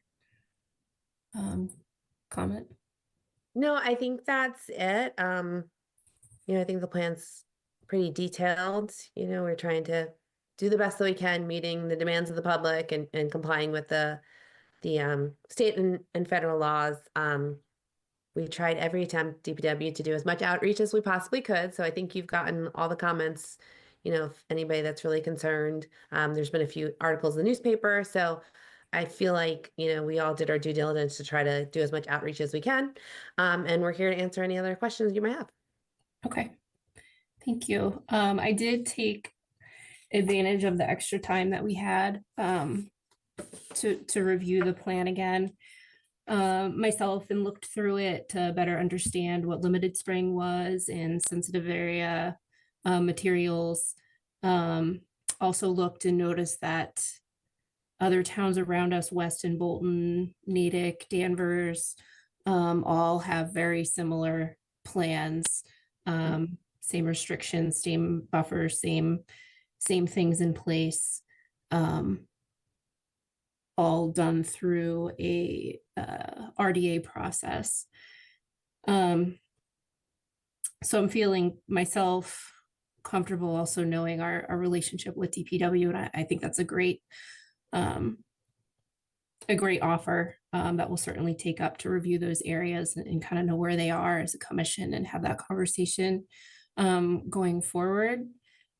I also just wanted to mention to the commission that, this is an RDA, a request for an RDA. So basically what we're deciding is whether this plan, can fall under an RDA. If we decided it couldn't, then it would potentially get kicked to a notice of intent process if we thought, we needed more detail, needed more comment, things like that. So that's what the vote is on tonight. Also that, in other situations like this in town, just reminding of what our responsibilities are as a commission. I do think that this is one where we look at it under the act, we look at it under the bylaw, under the Wetland Protection Act. All of these things through EPA are approved already. They're not using any herbicides or methods that aren't already approved by EPA. So when we vote, I think we'll vote under the act and then also under the bylaw, which is a little more extensive. But our purview under the bylaw is, to protect our resource areas. We do not have purview under the bylaw for human health. So that is not something that, we're considering when we're making our decision. We also don't make decisions per the bylaw based on costs, budgets, things like that. We're focused on the resource area themselves. And that includes, the habitat value, the wildlife and whatnot that is in our protected areas. So with that being said, I'll just open it up to the commission and ask if anybody has any questions or comments at this point in time. To the chair, this is Ed. Yes, Ed. So I was listening pretty carefully, and I thought I understood that assuming that we are doing this treatment along a strip of, I'll say, road, and we come to a point where it's a quote unquote sensitive area, did I understand that we would just skip that sensitive area? In reading the plan, I believe, and you can correct me if I'm wrong, Carrie, but sensitive area just gives it additional protections or limitations as far as what they can do.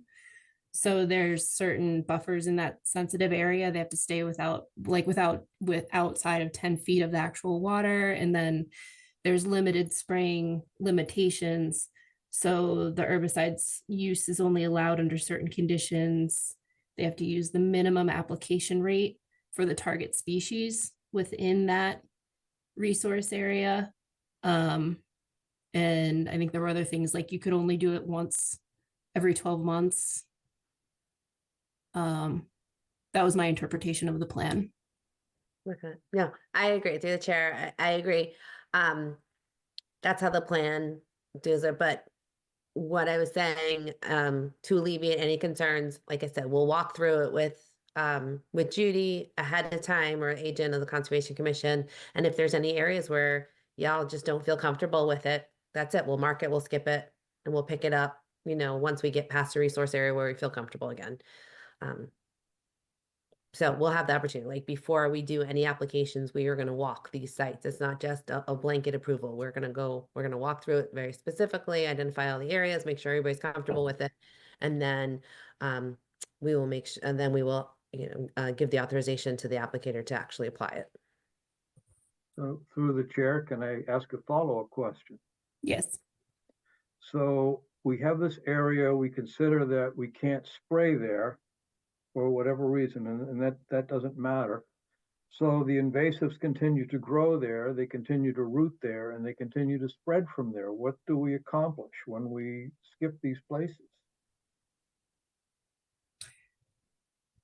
I think that's where we're being allowed to have some thought here, Ed. I don't think Carrie's saying that they will definitely skip them. These are just the sensitive areas that are identified, and then we have a discussion with DPW as the commission. And I'm sure that you could accompany this group on the pre-construction walk specific to invasives, just given your knowledge and background on it, to have some of those conversations about weighing the pros and the cons and the benefits versus the hazards to our resource area of herbicides versus invasives, and towing that line. Through the chair. Yes, Judy. I think that the sensitive area restrictions apply specifically to herbicide application. I don't think that precludes manual removal. But Carrie and Stephanie, feel free to confirm. Yep, that is correct, Judy, that these no spray areas, this is based directly out of the MDR regulations for the herbicide application. So it would be for herbicide only. So it doesn't preclude any type of mechanical removal. But of course, commission approval would be needed because that would be within your jurisdiction. Does that answer your question? So through the chair, this is Ed for question number 3. And you want to let Carrie give her 2 cents first on your question number 2? 2 cents on question number 2. So I did consider, because there was a lot of concern of like narrowing the scope of work. Like we're saying downtown, but like I was like, okay, we could produce a map and just put it in writing. But I felt it was important to continue to give us a little bit more leeway because of the invasive species issues that we're trying to address. And so this feels like it's going to help us. It's a 5-year plan. So, maybe not next year, but I really wanted to keep it open so that we had that ability in the future for all these reasons that you guys talk about. Like it's a difficult issue and we know we want to deal with it. And we haven't found something that's successful yet. So we want to keep our options open. But like I said, we'll work with the Conservation Commission because we also understand that there's a sensitivity here, and we want to protect our resource areas. Okay, question number 3, and I promise I will shut up.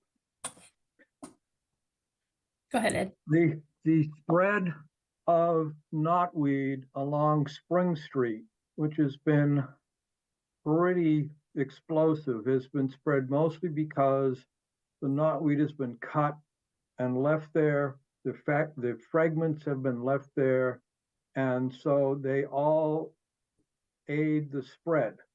The mechanical, don't tell anybody, but I've been working on a very small section of Spring Street, and I literally go out there on a weekly basis, and I cut the knotweed to the ground, and I rake up all of the remnants, and I sort of sometimes pick them up, and sometimes I leave them on the roadway. Don't tell anybody to dry out.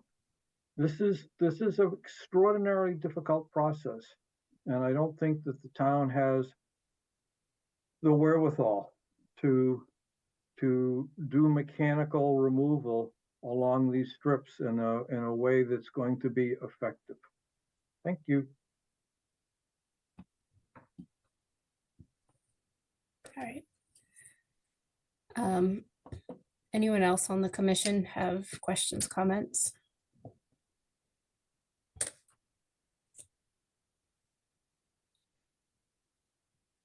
No.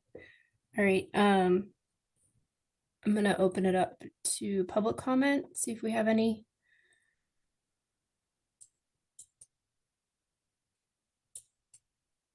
One from the public.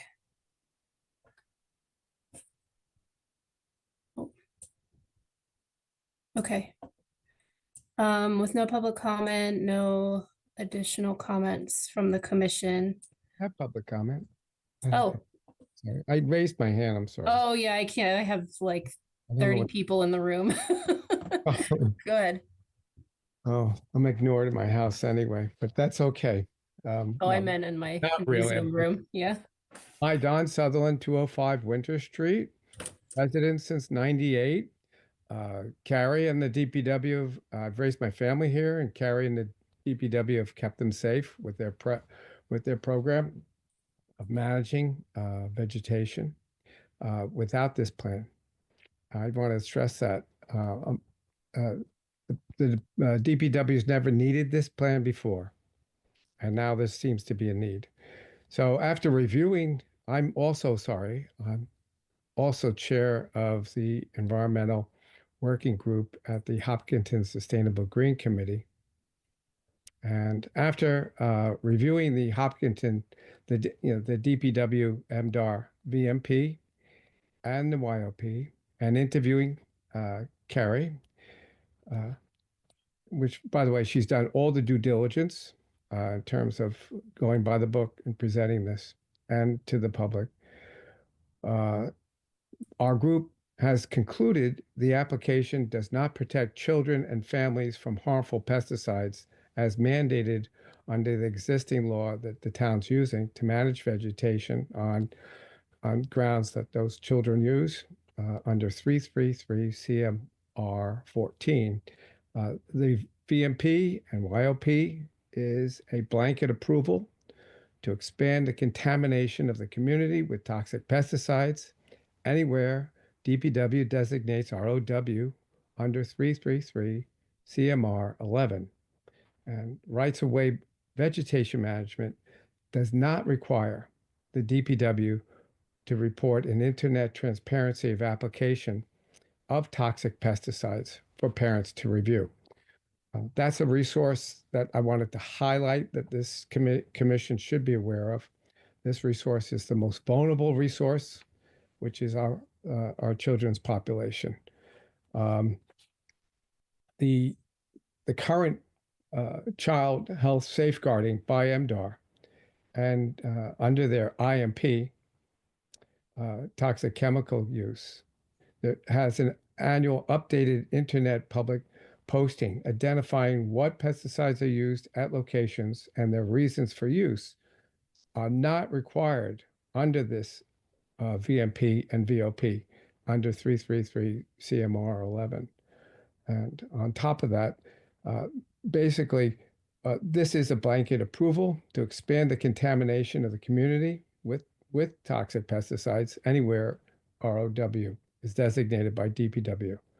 And Hopkinton's ecologically sensitive areas will not be protected from toxic harm under the proposed YOP, which relies on the pesticide industry's health and safety misrepresentation of current registered pesticides. As an example, glyphosate is a probable a human carcinogen by the World Health Organization. Under this current presidential administration and others, that is not being recognized by the EPA and MDR. Another issue is the fact that the pesticides are stored in containers that leach PFAS, according to the EPA. Mr. Sutherland, you have about 20 more seconds. Got it. of your Got it. I could do it. So if it's not broken, we could just extend what's working and what has worked and kept our families safe. So thank you. Thank you for your comments. Anyone else in the audience? I do see a hand up for Carol Essler.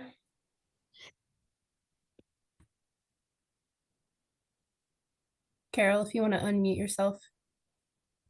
You're muted right now.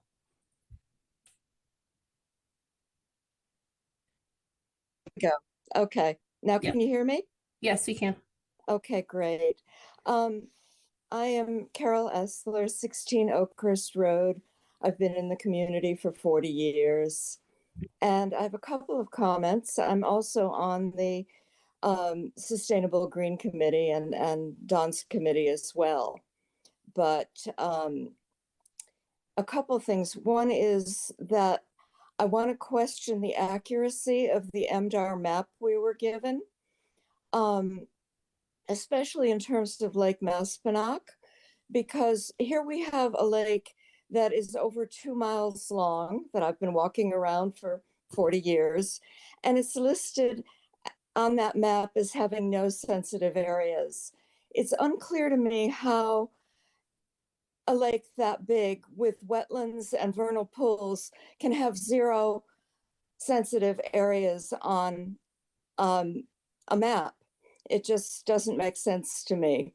And I know we're talking a lot about the area downtown, but I'm questioning the overall accuracy.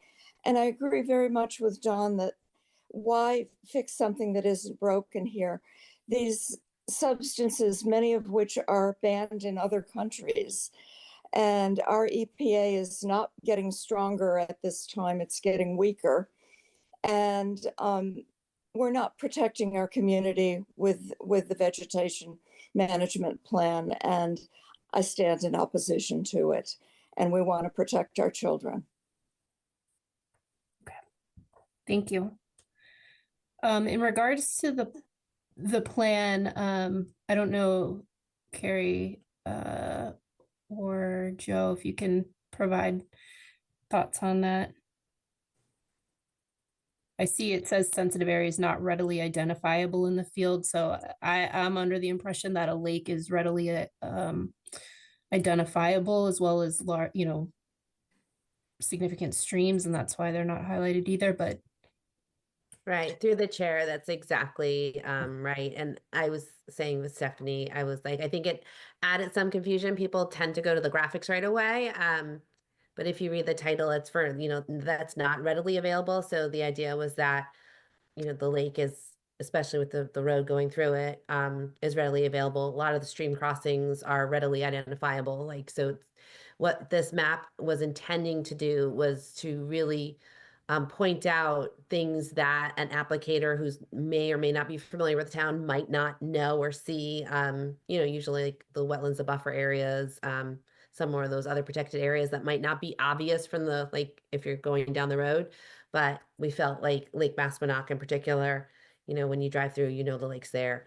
And like I mentioned earlier, we'll do that walkthrough. So we, anything that is not clearly identifiable, we will identify before we make our plans.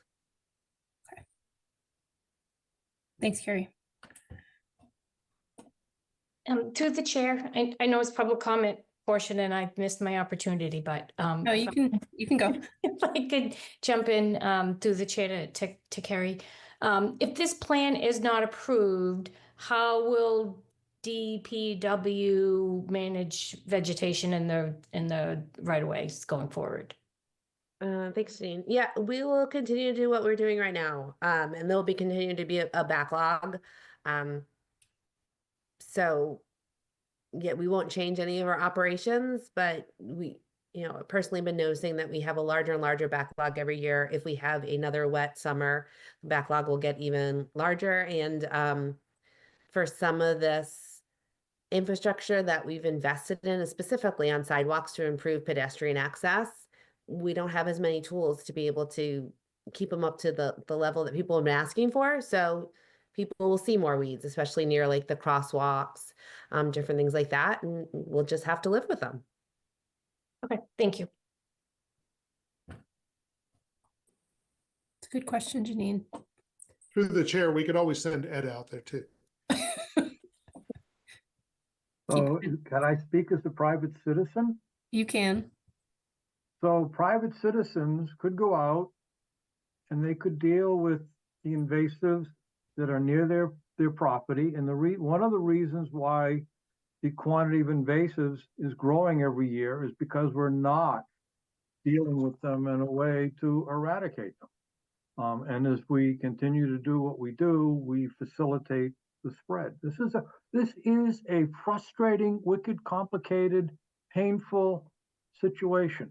And I grasp with this every day when I think about it. There is no neat, pretty way to make this stuff go away.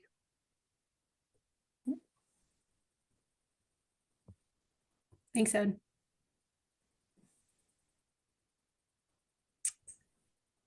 All right, maybe we'll have to have a workshop on that, Ed. Public workshop. Instead of adopt the highway, Yeah. we could do like adopt a invasive species area. In your Yeah. neighborhood. I think so.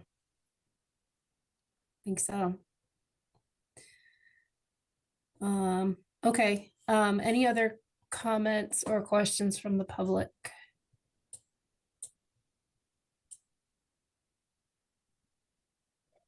Oh, just one other. I did submit our group's opposition statement for the commission to review with one other supporting document. I just want to confirm that. Through the Yes. Go ahead, Judy. Yes, we do have the Hopkinton Sustainable Green Committee's opposition letter, as well as that additional material, and another resident's opposition letter saved in the public folder as well. Thanks. All right. So without further ado, I think it's time to take a vote. Can I get a motion for a negative determination of applicability, and negative would be supporting, would be a yes vote. I'll make that motion. If I may amend quickly, Yes, Matt. I'd like to amend that motion to include two conditions. Yep. The first being that the Department of Public Works coordinate with the commission or its agent on an annual basis at a minimum prior to the implementation of the vegetation management plan within areas subject to protection under the Wetlands Protection Act and its regulations, as well as the Town of Hopkinton Wetlands Protection Regulations. Coordination shall require approval of the proposed management measures by the Conservation Commission or its agent within said areas. That would be condition one. Condition two, that the Department of Public Works shall provide a final version of the vegetation management plan to the commission or its agent within 30 days of approval by MDR. Because from my perspective, given the language in the Wetlands Protection Act regulations, the exemption only applies if the plan's approved. So that's a critical piece of our decision tonight. Okay. That makes sense. Carrie, are you okay with those conditions? Yes. Okay. And if Jim's motion is still good, I will second it. We should add Well, signatures in there too, As amended by Matt. and amended with signatures by Anna or Judy. Yeah. Is that all clear to everybody? Yeah. And I'll still second it. All in favor? Ed, Aye. Jim, Aye. Janine, Aye. Ted, Ted is an aye. Matt, Aye. and I'm also an aye. All right, thank you, Carrie, for working with us on this.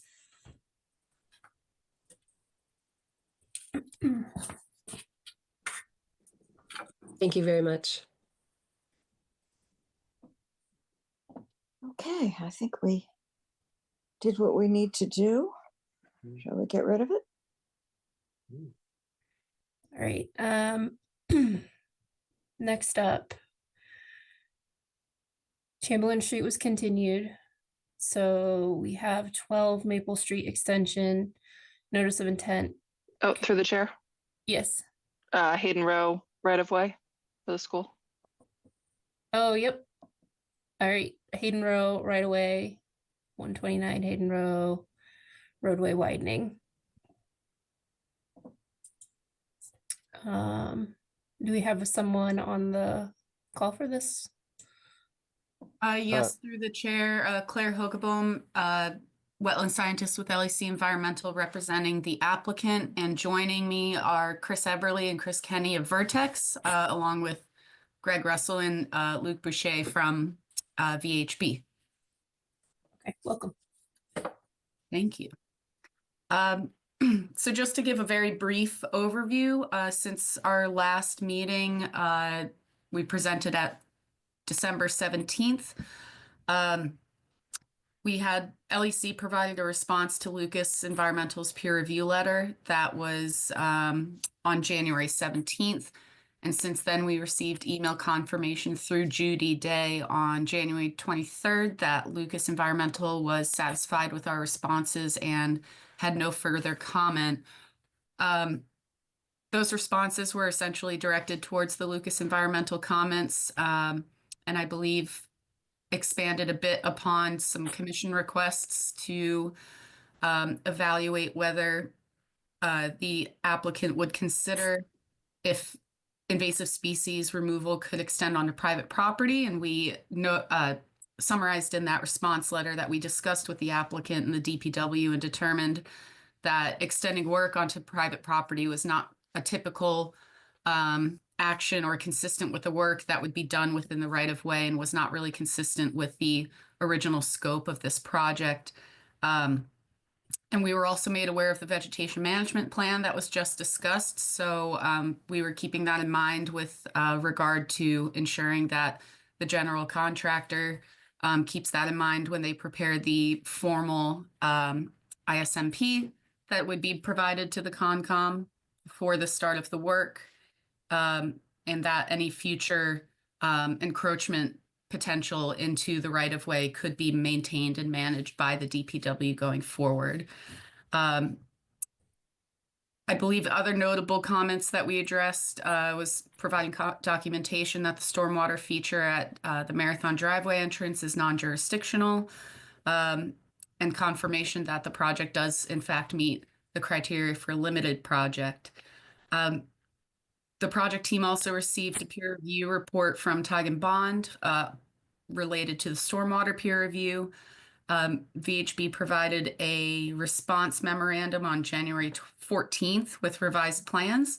And I believe I saw Greg Russell was able to join, so I'll be happy to pass things off to him to explain the stormwater side of things. Thanks, Claire. We went through Time Bond's comments, and all were addressed.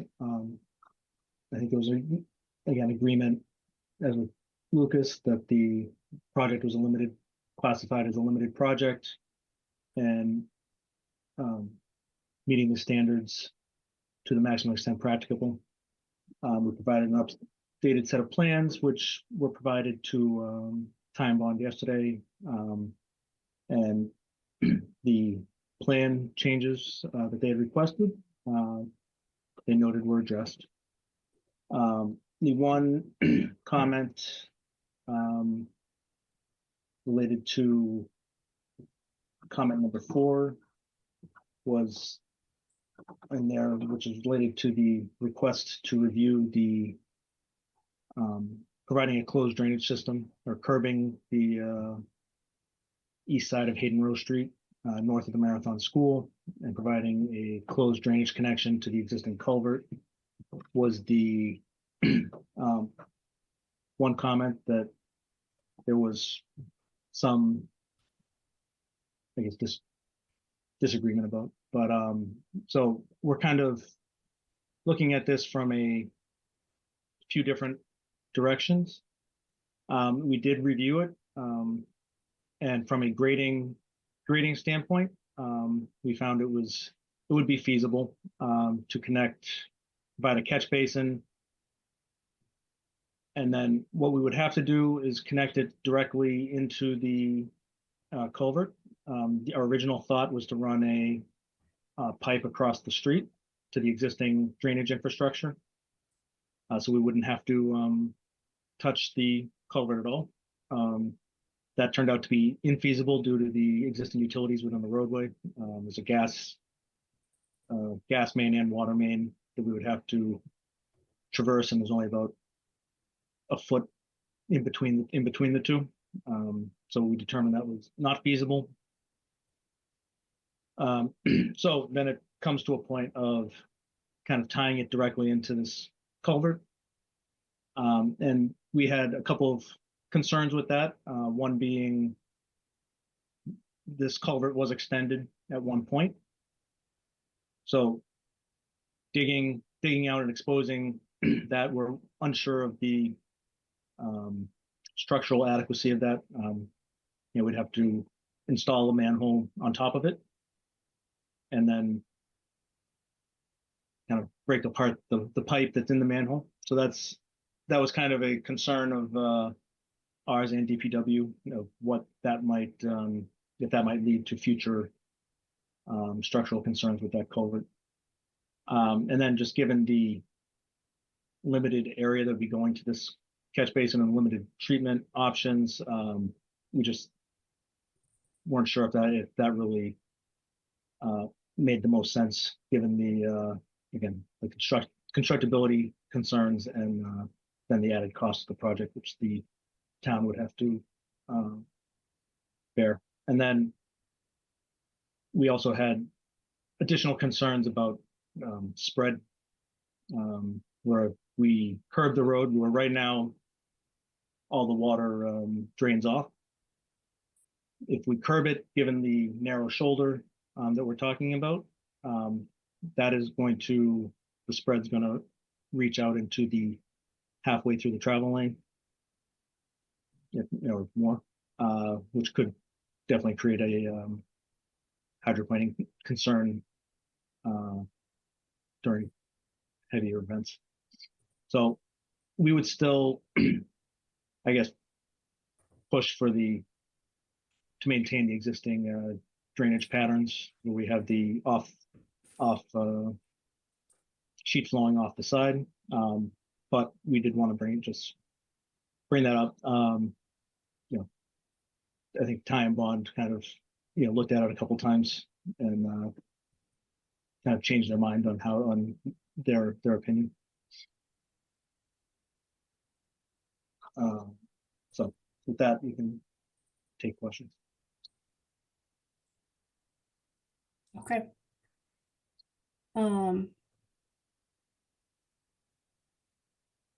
Joe, or Judy, do you have anything to add to that description and update?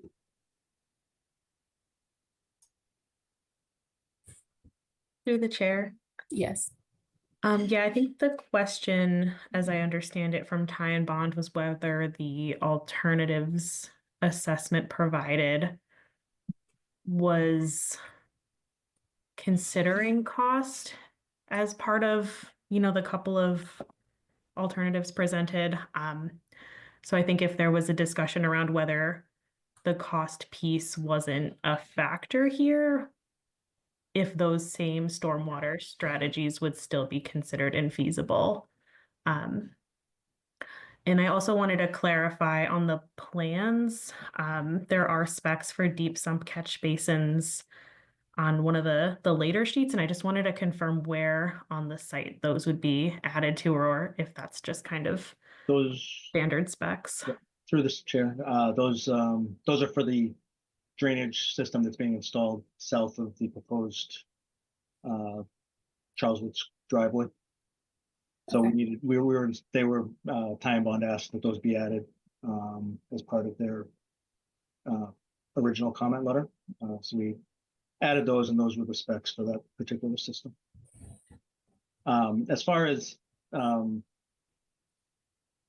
cost implications, that was not the main reasoning. Again, this is a case of we're working in a limited right of way in this particular location. We did speak to DPW and kind of vetted their concerns about the existing culvert. And again, I think looking at the spread and minimizing the spread is kind of a issue. The project this is right at kind of the end of the project, so we're not trying to kind of extend the project, I guess. Greg, wasn't there also concerns that the alternative didn't have a substantial impact on treatment of suspended solids? Yeah, so I mean, we're treating such a, I guess it's one of these things where we're treating such a small area. And I understand that, any little bit helps, but, I think it was kind of we're not really getting a huge benefit for these potential issues. And we would also be increasing the area that would require frequent maintenance for the Department of Public Works by pursuing that option. So you're adding ongoing maintenance to the town to deal with that issue, and you're not seeing very much benefit versus what was proposed in the plan. I believe that was the conversation that we had had previously.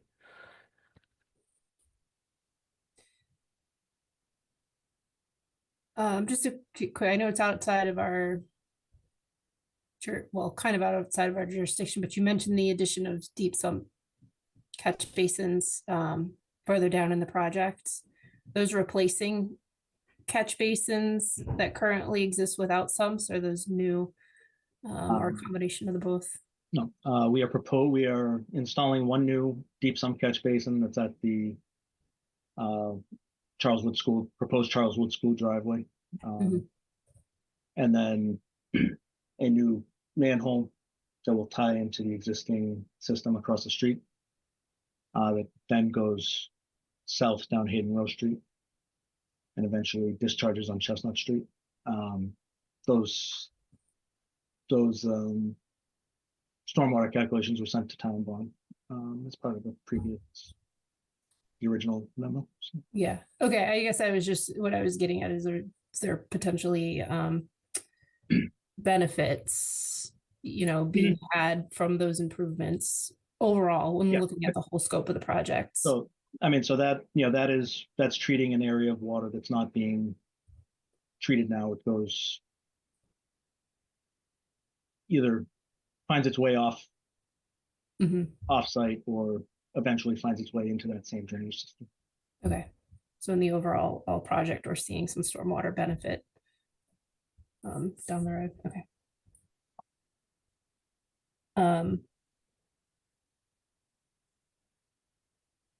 Guess I'll open it up to the commission members for questions and comments.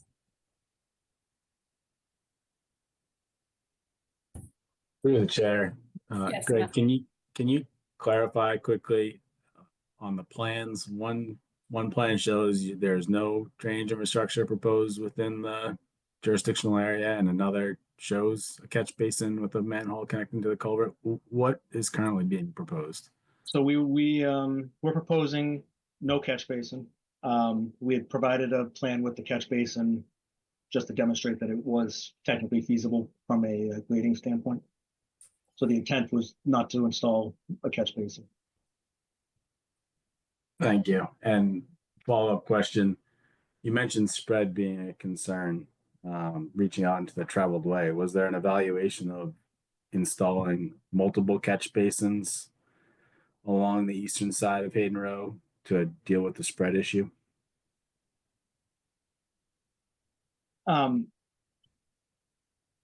We, I guess took that we took that into consideration. We didn't evaluate it further up because again, this is taking water that kind of extends outside the project limits. And then again, given the kind of the grade where where the catch basins are installed, it would be a fairly flat area. So we'd have to again verify the pitch that we can get going down there. And given the fact that the shoulders in this area are already extremely narrow, there's minimal. I'm not sure how many we'd have to install to kind of get rid of that spread issue. Thanks. I mean, from my perspective, I think that's an important thing for us to understand. Are we talking 2 catch basins, 3 catch basins, 30 catch basins, right? Because that certainly factors into at least where I would stand on whether or not installing some level of closed drainage infrastructure would be feasible. We're talking about discharges to an ORW, which again is a is a more sensitive area than if this was just, just run of the mill BVW. It's toward the outer limits, so I get it. I understand where you're coming from. But I think that would at least give me some more confidence that, this has been fully vetted, and whether or not, there's another feasible option to provide some level of treatment. Yeah. Even if it necessitates some temporary impacts, I think that's at least worth us as a commission, understanding. Because from my perspective, some temporary impacts to install infrastructure to eliminate ongoing long-term discharges to the resource area without any level of treatment may be worth the trade-off. I do, I would be fairly confident in if we were to put in the manhole, the way the manhole would be constructed, we'd have to dig out around the existing culvert. Given the proximity to the head wall and the head wall of the wetlands, I would guess there could potentially be temporary impacts to that wetland, depending on how deep we have to excavate in order to get the base of the manhole in. Understood. Yeah, I'd be curious, and maybe you've already looked at this, whether or not there's an alternative that allows the closed drainage network, certainly the last leg of it near that culvert that we don't want to touch for the reasons you stated, to discharge to the shoulder instead of exposing the culvert, discharging to the shoulder and allowing it to enter the inlet of that culvert. Those are just a couple of the observations I had looking at this latest version of the plan and hearing you explain kind of some of the conditions that are concerning from a public health, safety, and well-being perspective. Yeah, and we can take a look at I know there's an existing drain pipe running down at the bottom of the slope, which is fairly shallow. So I'm not sure if how we'd be able to. We'd have to look at it to see if there's a way to discharge that way. Appreciate it. Through the chair. Yes. Luke Boucher from VHB. I just wanted to get clarification on that request from Mr. Moyen. Are you talking about discharging at the downstream end of the culvert? No, Instead I'm of talking tying into about the culvert, or I'm talking about discharging at the upstream end instead of tying in. My understanding, the flows are going southwest. I gotcha. Yeah. So tying So- into the upstream end. So okay. So that would be, I guess that would be presumably wetland disturbance where you would end up with presumably a head wall or a flared end section and riprap at that location, right? Correct. Yeah, and that's not to take everyone's time here, but that's what I'm getting at. I think it's important for us as a commission to just understand the trade-offs, right? Right now, the proposal is to just allow stormwater to continue to sheet off of Hayden Row directly into the resource area, which is also an RRW, versus considering feasible alternatives that would include some number of catch basins and maybe more than one outfall, right? It may be that you're just catch basin to outfall along the edge of the road through here, where it's some temporary short-term impacts that provide some long-term improvements. It's unclear to me that we've fully evaluated what alternatives are and are not feasible. And, that's just where I'm at.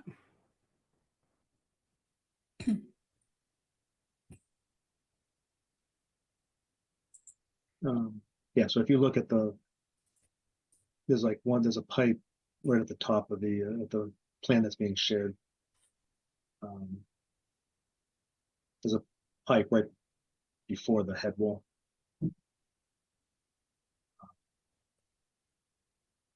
That I'm not sure how we would necessarily, we'd have to see how we could actually fit something in somewhere around that pipe without because that pipe I think is equalizer pipe between the area to the north and then the area around the culvert. Through the chair. Yes. Matt, are you assuming that we would try and cross Hayden Row upstream, or that we would just outlet upstream into the resource area? Just outlet upstream into the resource area and allow the existing culvert to convey flows to the southwest as it does today.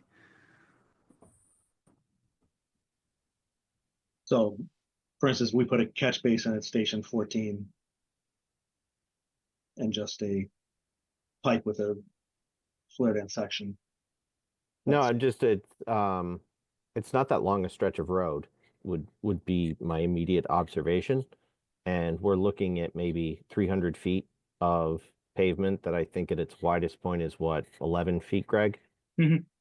And so for the purpose of not endlessly continuing this discussion, it would be helpful to hear the commission's thoughts on reasonableness in terms of the number of catch basins to deal with this stretch of road. I know that when we looked at drainage that exists on Hayden Row now, I think there's across the street, there's already 2 catch basins within this same general stretch.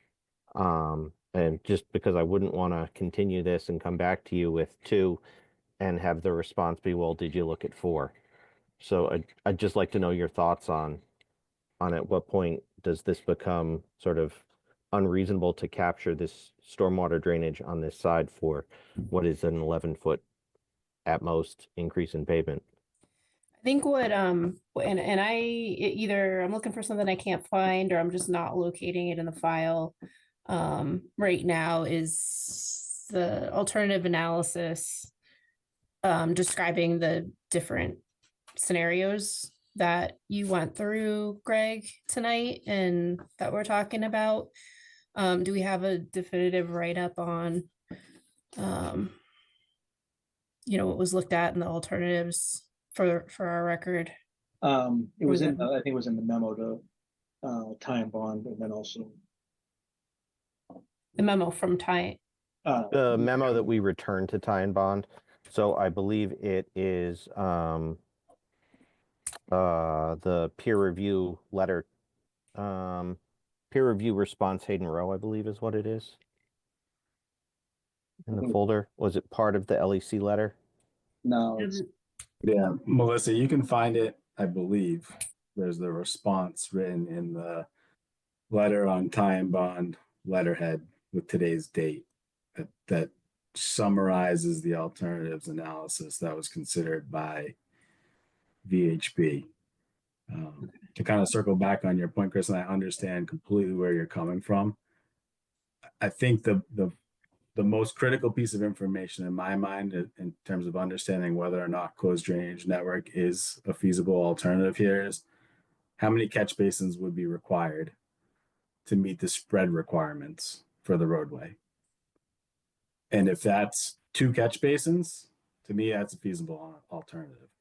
If it's, we need catch basins every 10 feet, that's not feasible, right? And it sounds like we know with 1 catch basin, spread's an issue, but that there wasn't necessarily an evaluation to understand at what point would spread no longer be an issue. And that's critical in my mind to understand what is or isn't feasible from a closed drainage network perspective.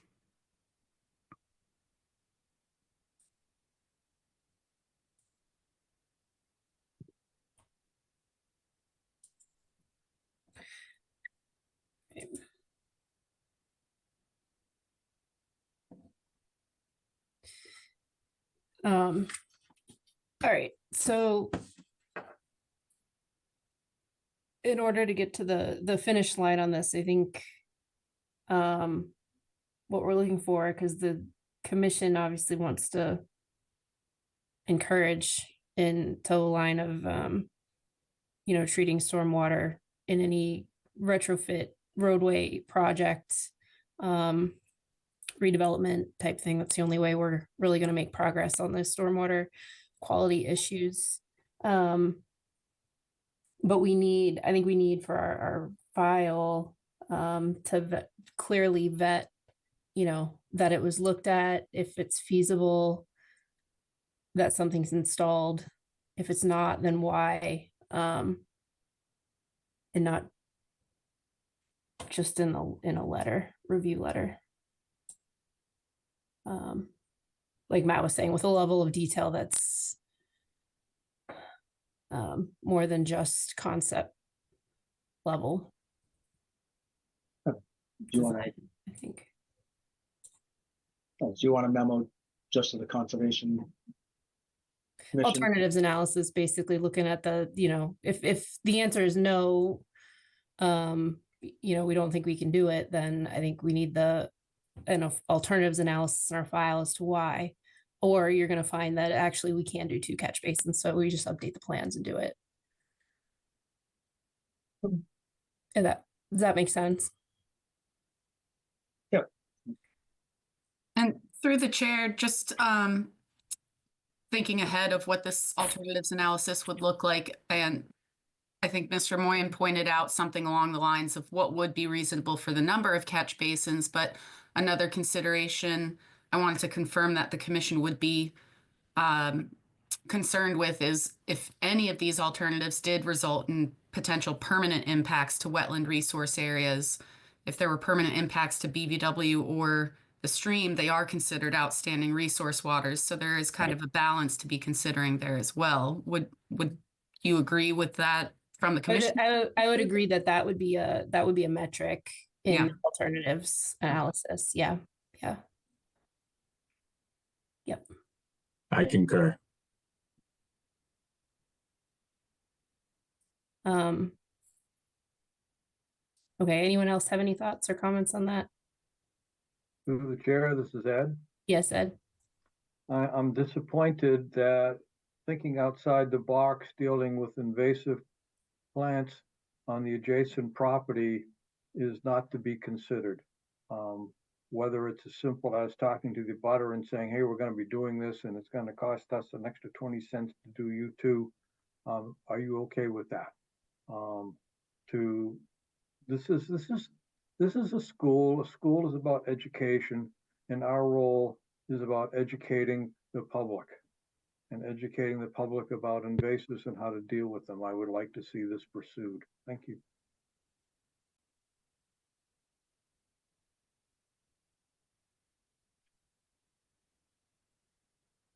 Thanks, Ed. Yeah, especially after our previous conversation. Hearing. Maybe that can be part of the alternatives. Through the chair, Yes. we were asked to reach out to the town and clarify the intent of reaching out to the abutter. We did have a conversation in which we reached out to the town manager, the head of the DPW, and the school building committee. We discussed that issue for about an hour, and the conclusion was that that is not typically done for DPW right-of-way work, and there was not a feeling that should be changed for this just because it's a school project. The DPW isn't expected to treat private land when they do any of their other right-of-way projects, and you just spent a considerable amount of time both this meeting and your prior meeting discussing how the DPW deals with vegetation management. And so we're being consistent with how other projects are done within town by the DPW.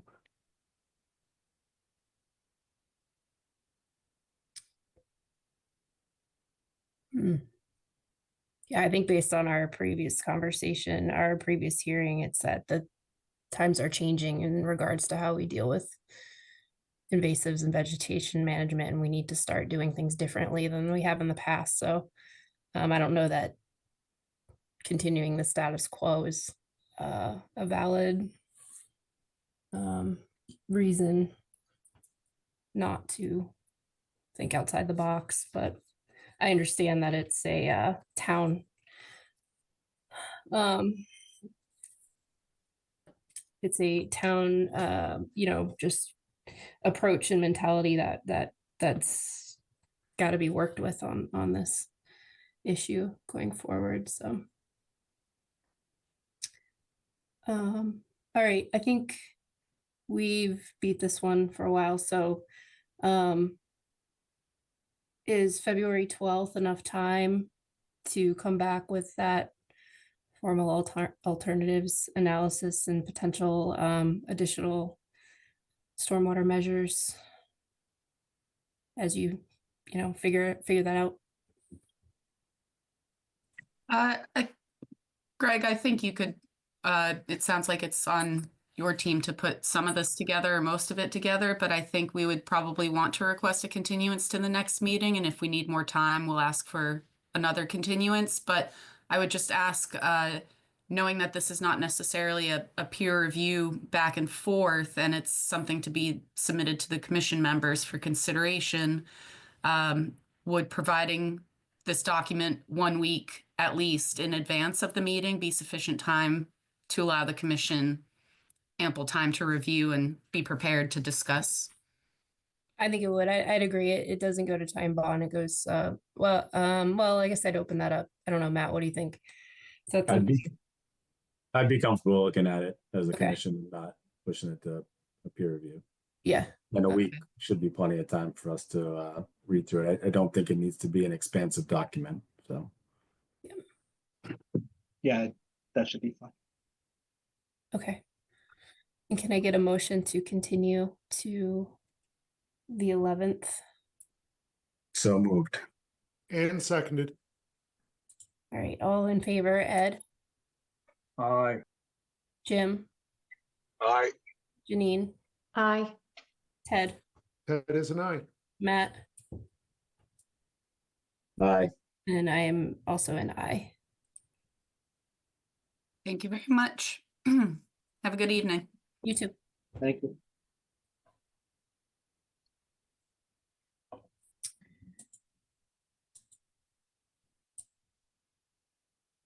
All right, now we can go to 12 Maple Street Extension.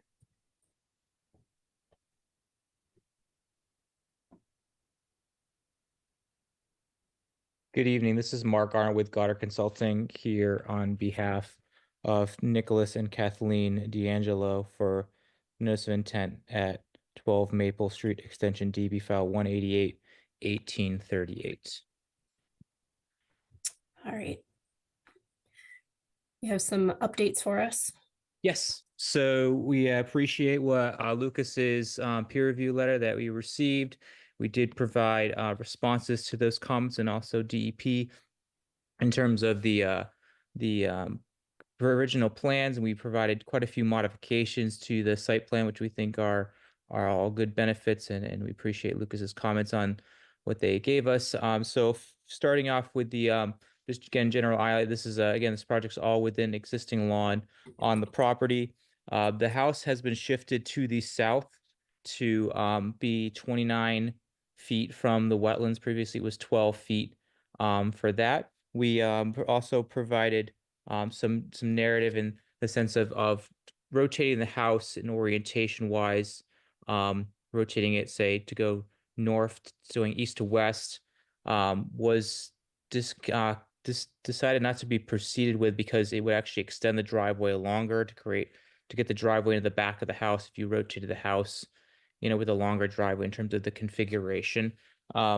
So they didn't shift the house in that direction just because of the increased impervious surface that would have actually shown. We did provide an updated planting plan, which hopefully can be shown after this plan's reviewed with the commission, showing a thicker planting plan along the edge of the wetland system here. As this commission knows, the wetland systems around this property are basically very narrow wetland ditch-like systems, very maintained by the abutters, just based on agriculture activities on the other sides. And so we provide a very robust vegetated buffer, which will be substantial to anything that these wetland systems have on the other side of the resource areas to the property as a benefit to this project being permitted and allowed. We also did look at some invasive species. We did add some language that, usually during monitoring for planting areas in buffer zones and wetland replications, et cetera, we always say in the monitoring that the monitor has to document invasive species, and if they need to be managed within the planting areas, they would be managed. And usually that includes like any fringe invasives that are along the planting edges. We would go in and hand remove them. So that way we can just continue to benefit the environment. We do our best when we're doing our monitoring to do whatever we can when we're on site to do the little things, which can often have a large impact to improve the planting plans that get implemented as part of these projects. We did include PIBs as requested by Lucas on the site plan. We did consider that snag. There's one snag that's in the buffer zone that's being removed. It is in the buffer zone. It's not in a wetland resource area, so it wouldn't qualify as habitat under the act. We didn't provide nest habitats. There are other forested areas in the area, so we didn't think the addition of nesting boxes in this location were the best use of that type of mitigation to provide benefit for wildlife. We did update the WPA Form 3 as Lucas asked about, just for some sections on more just some checking some boxes in terms of the limited project not being applicable. We did provide some additional stormwater runoff control in the back of the driveway. You'll see the hatch, which is a stone trench for runoff to infiltrate sheet flow from the back of the driveway there. To do that, we did add the stockpile ditch, which is that oval hatch that you see in front of you on the plan there near the driveway as an area for material stockpiling. So as far from kind of wetland resource area as possible on the site, an area that can be well controlled and managed. The plan also got added a note about dewatering. We do usually, when dewatering is needed, we usually like to have the site contractor involved in the development of that plan. And so usually we get that plan developed pre-construction, and that's reviewed by the conservation agent to make sure that the dewatering plan is adequate to protect the wetlands. And that way the contractor can use the methodology that they feel is best suited for the way they usually work.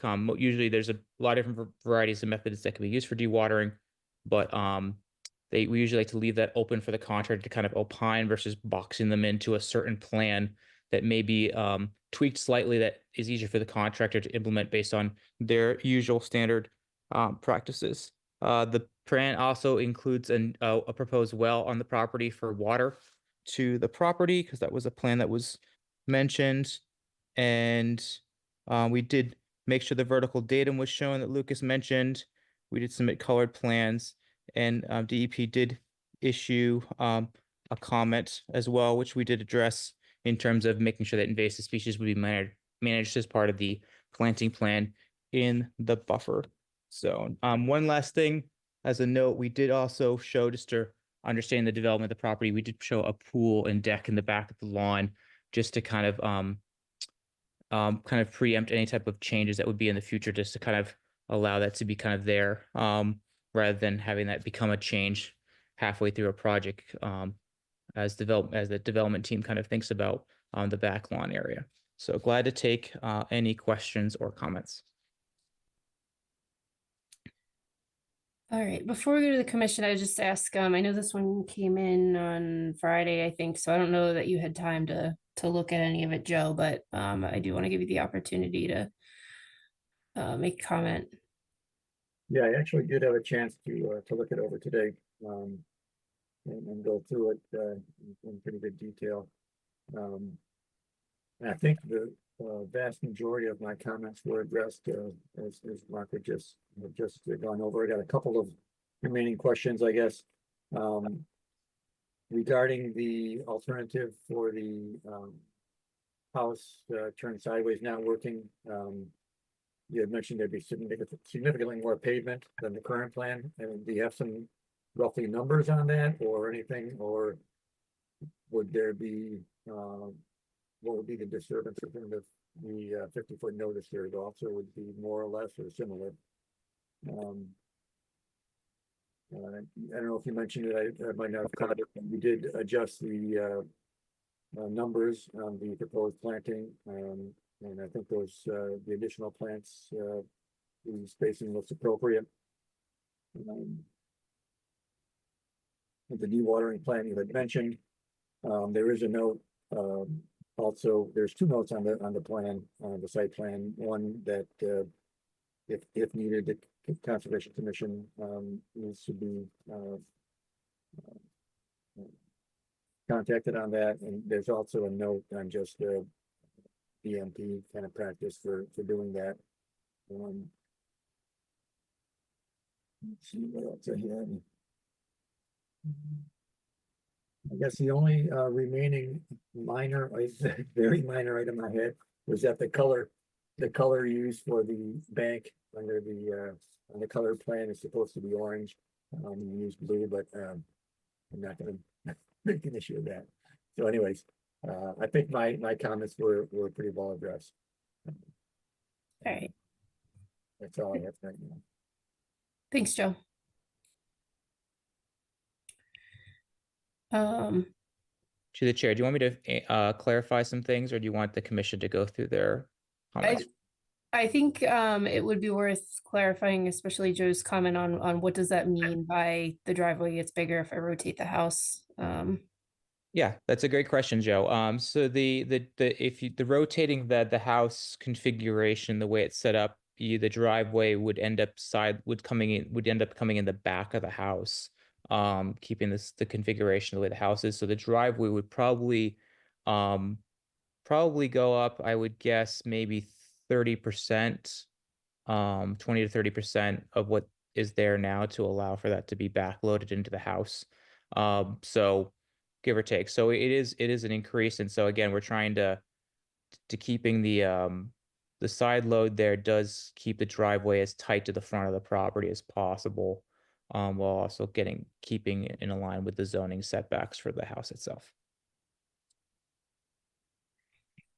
Did you look at a? I'm sorry, through the chair. Yes, go ahead, Joe. And is the reason it couldn't go to the front of the house is because it wouldn't provide an adequate turnaround, or?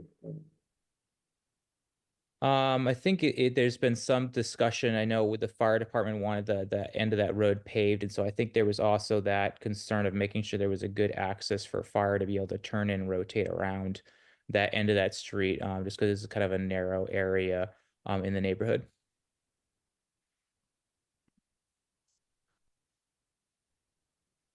Through the chair. Yes, Ted. I also assume that there's a desire for it to connect to the garage, which is why it hits the house that way. Yeah, there's a garage, so you'd want Right. the way to actually touch. So that's an option that the homeowner is asking for, and that limits the moving of the house and the amount of pavement. But if there was no connection to the garage, that wouldn't be an issue.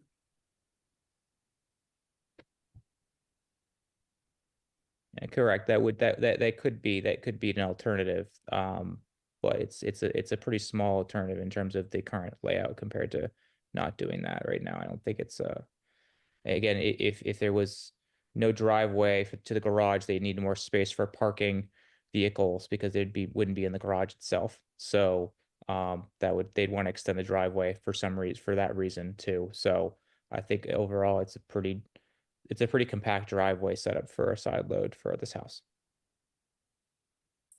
So is the reasoning the fire department, so they can't park in the horizontal driveway area that's a fire truck zone? Is that what we're talking about? So driveway, or I wasn't fully involved in the discussions. I know that part of this was paving the end of the extension was because it's all gravel and pretty pitted with the ruts and stuff to kind of get that area better just paved as a whole, so fire trucks can come in and turn around quickly. So this driveway does provide that additional access for fire trucks to turn around than the current conditions, where it's just a dead end gravel driveway that just goes in straight and it doesn't create a place for a turnaround. So I know there was some discussion with the fire department about this whole area and the pavement because of the turnaround, so that way fire trucks could come all the way down to Maple Street, actually back in or pull into this driveway, back out, and then pull out quickly. So fire trucks often need to exit properties rapidly as well, depending on if they're needed elsewhere. And so it's important that they can have turnaround areas. And so this driveway does provide some of that, as well as getting the end of the extension paved.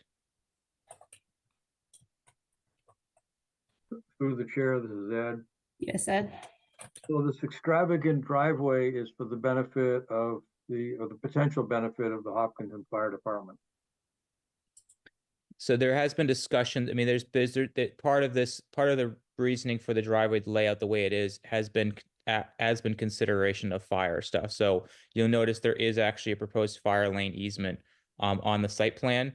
You'll see it in the upper right corner of that circle oval stockpile line. It says proposed fire lane easement. So again, it's so that way there's access for fire to be able to move around in this area easier. So this project does take into account fire comments on this proposed house and also just the general nature of Maple Street Extension, which is an awkward dead end street.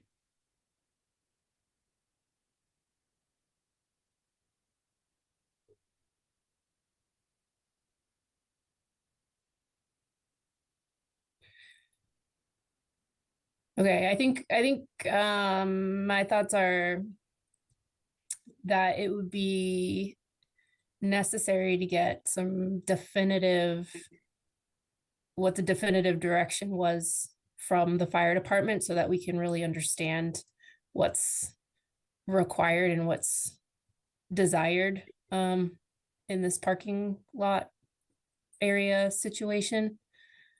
Because that house being in the 50-foot buffer is something that we continue to say that we do not support as a commission. And looks like you're 29 feet, something like that. Yes, this is, yeah. So again, I'll let the rest of the commission finish comments and then I'd be glad to address that. Okay. Yeah, that is the standout, I think. In my mind, especially when there's area behind the house, the proposed pool and deck area seems to be available for development. However, whether they desire a pool and a deck as opposed to bigger house or a bigger house as opposed to a pool and a deck, I imagine there's other configurations of a house footprint that could be explored. So I'll open it up. Anyone else in the commission have thoughts? Sure, if I may, I'll follow up real quick. May I? Yes, go ahead, Ted. Okay. I agree, and I think what it might take is a more significant reimagining of the house, not just a rotating of that design. If the driveway needs to be what it is, where it is, there's got to be a different way to put a house in to make it all work. I cannot see myself voting for a house that is within the 50-foot buffer. Particularly, I don't know that I ever could, but particularly when there is plenty of previously disturbed land outside of the 50 that can be worked with.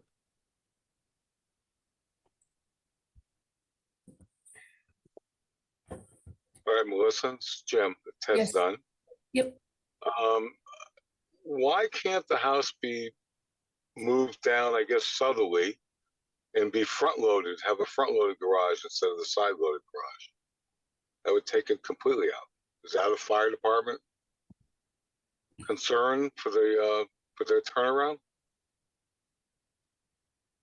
Is that southerly where it comes down to where the side loaded garage is, but make it a front loaded garage? To the chair, I think getting clarification of the fire department's reasoning for the driveway will help clarify that question. But Jim, that's a good point. We'll take that under consideration and look at what the fire department was asking and see if that conflicts with the front load, because there might be an issue with a front load being too short of a driveway for the fire department to use as a turnaround. So they wanted it where it is, and so the side load made sense. But let me look into that, Jim, and we'll get back to you. Okay, great. Thank you. Just a comment through the chair, if a front load doesn't allow for a long enough driveway, the house could be moved back, which would allow for a longer driveway and a front load, moving the house out of the 50. Yep. There's so much space. Yeah. There- Yes. there- There's lots of space outside the 50. So many Through the options. chair, Yes, Matt.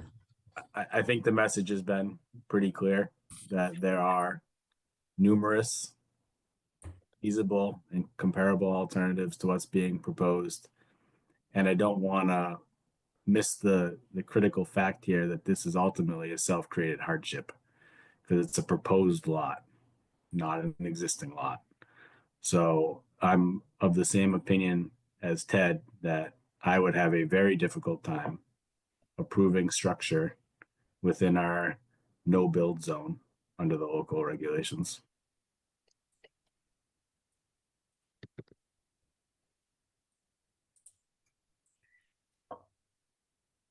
Through the chair. Yes, Anna. Has this plan been shown to either planning or zoning? Because based on what I'm seeing, it doesn't meet zoning setbacks and potentially is eliminating the frontage to the existing single family house in the lot. From my understanding, I don't believe there's any major zoning issues, but I'll double check with that question. Okay. I don't think if there's anyone from the public, I don't see anyone in the participants list, but I'll just open it for additional comments. Seeing none, I think you got a little homework to do. So Understood. I guess the one clarifying point I think it's important to make here is again this lot, most of this property is existing lawn. It's disturbed areas. So in terms of the 50-foot no disturb buffer, it's already disturbed in its entire in a lot of its area and extent. The applicant is proposing to thicken up and to widen that area with plantings. To supplement the proximity of the house, which is now 29 feet from the wetland on the side there. So I do believe the bylaw does provide some provisions for previously disturbed areas in terms of the full setbacks. If this was a forested area, the 50-foot no disturb would make sense because of the value of that buffer providing to the resource area. But this is again disturbed. We have the house development as a whole won't have a significant impact to the wetlands. The plantings themselves will provide substantial benefits to the area. The PIB will prevent further encroachment into those areas. I just want to make sure that if there's anything else the commission wants to make a point about that, but I believe the bylaw does provide provisions for exceptions when there's previous disturbance of again lawn, and we're also providing mitigation. And so it seems like the mitigation that's been proposed is not being considered in comparison to where the house is being located in the 50-foot. And so I'm trying to understand, is the 50-foot the issue and not the plantings? Because we could move the house 50 feet out and eliminate the plantings. Is that the issue, or are the plantings being considered at all in terms of what's being proposed? So that way the applicant team can evaluate alternatives in the future. Speaking for myself, I think the commission's looking for the plantings as well as moving the house out of the 50. This was not permitted disturbance. Energy, we don't have like a previous filing or something like that established a area of allowable disturbance in the 50. Through the chair. Yeah. Looking just quickly at our bylaw, it doesn't seem as though prior disturbance is considered when determining the no disturbance and no build zone. It just looks at type of activity and distance to wetland. Yeah. And through the chair, it looks like the existing house was built in the 1800s. Okay. Through the chair, just to tag one short thing, I would be looking for mitigation if we're building within the 100-foot buffer, because it's our charge to protect the resources within 100 feet of wetlands. So I'm not ignoring the plantings. I like them quite a bit, and I would ask them to stay, even if the house moves, just as Melissa said. I appreciate that comment, Ted, and we'll definitely take that under advisement. So thank you so much for your time tonight. If there's nothing else, we'd be glad to continue this hearing to the February 11th hearing. Okay. Can I get a motion to continue? So moved. And second. All right, all in favor, Ed, Aye. Jim, Oh, aye. Janine, Aye. Ted, That is an aye. Matt, Aye. and I am also an aye. Thank you so much. Have a good night. Yep, you too. Good night.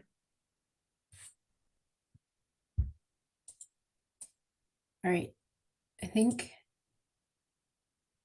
that was everything. Am I missing anything? Through the chair, this is Ed. Yes. I just want to let everybody know that we have a proposal to deal with phosphorus loading in Lake Whitehall. It came in this week and it looks pretty interesting. And hopefully it will be on our agenda to talk about it at our next meeting. This is a DCR proposal, so they're presenting it. No, this is the hard work of Kim and Kerry. Oh, right, the grant. We get a, Yeah. yeah. Oops, well, anyway, I didn't print the whole thing. It's 88 pages. I only printed the part. Awesome. But it looks pretty interesting. Okay. Through the chair, I can email it out to everyone tomorrow and put it on the agenda for the 11th, although that meeting's not looking so short anymore. All right, that'll be something to look forward to on the agenda. All right. I think if that's it, then we'll look for a motion to close the meeting. I'd like to make a motion to adjourn. Second. Second. All right. Janine can second. All in favor, Ed, Aye. Jim, Aye. Janine, Aye. Ted, That is an aye. Matt, Matt already bailed. I said aye. Did it not go through? Okay. Right. And I am an aye. Good night, everybody. All right. All right. Thank you, On everybody. before 10. See you soon. Bye. Bye.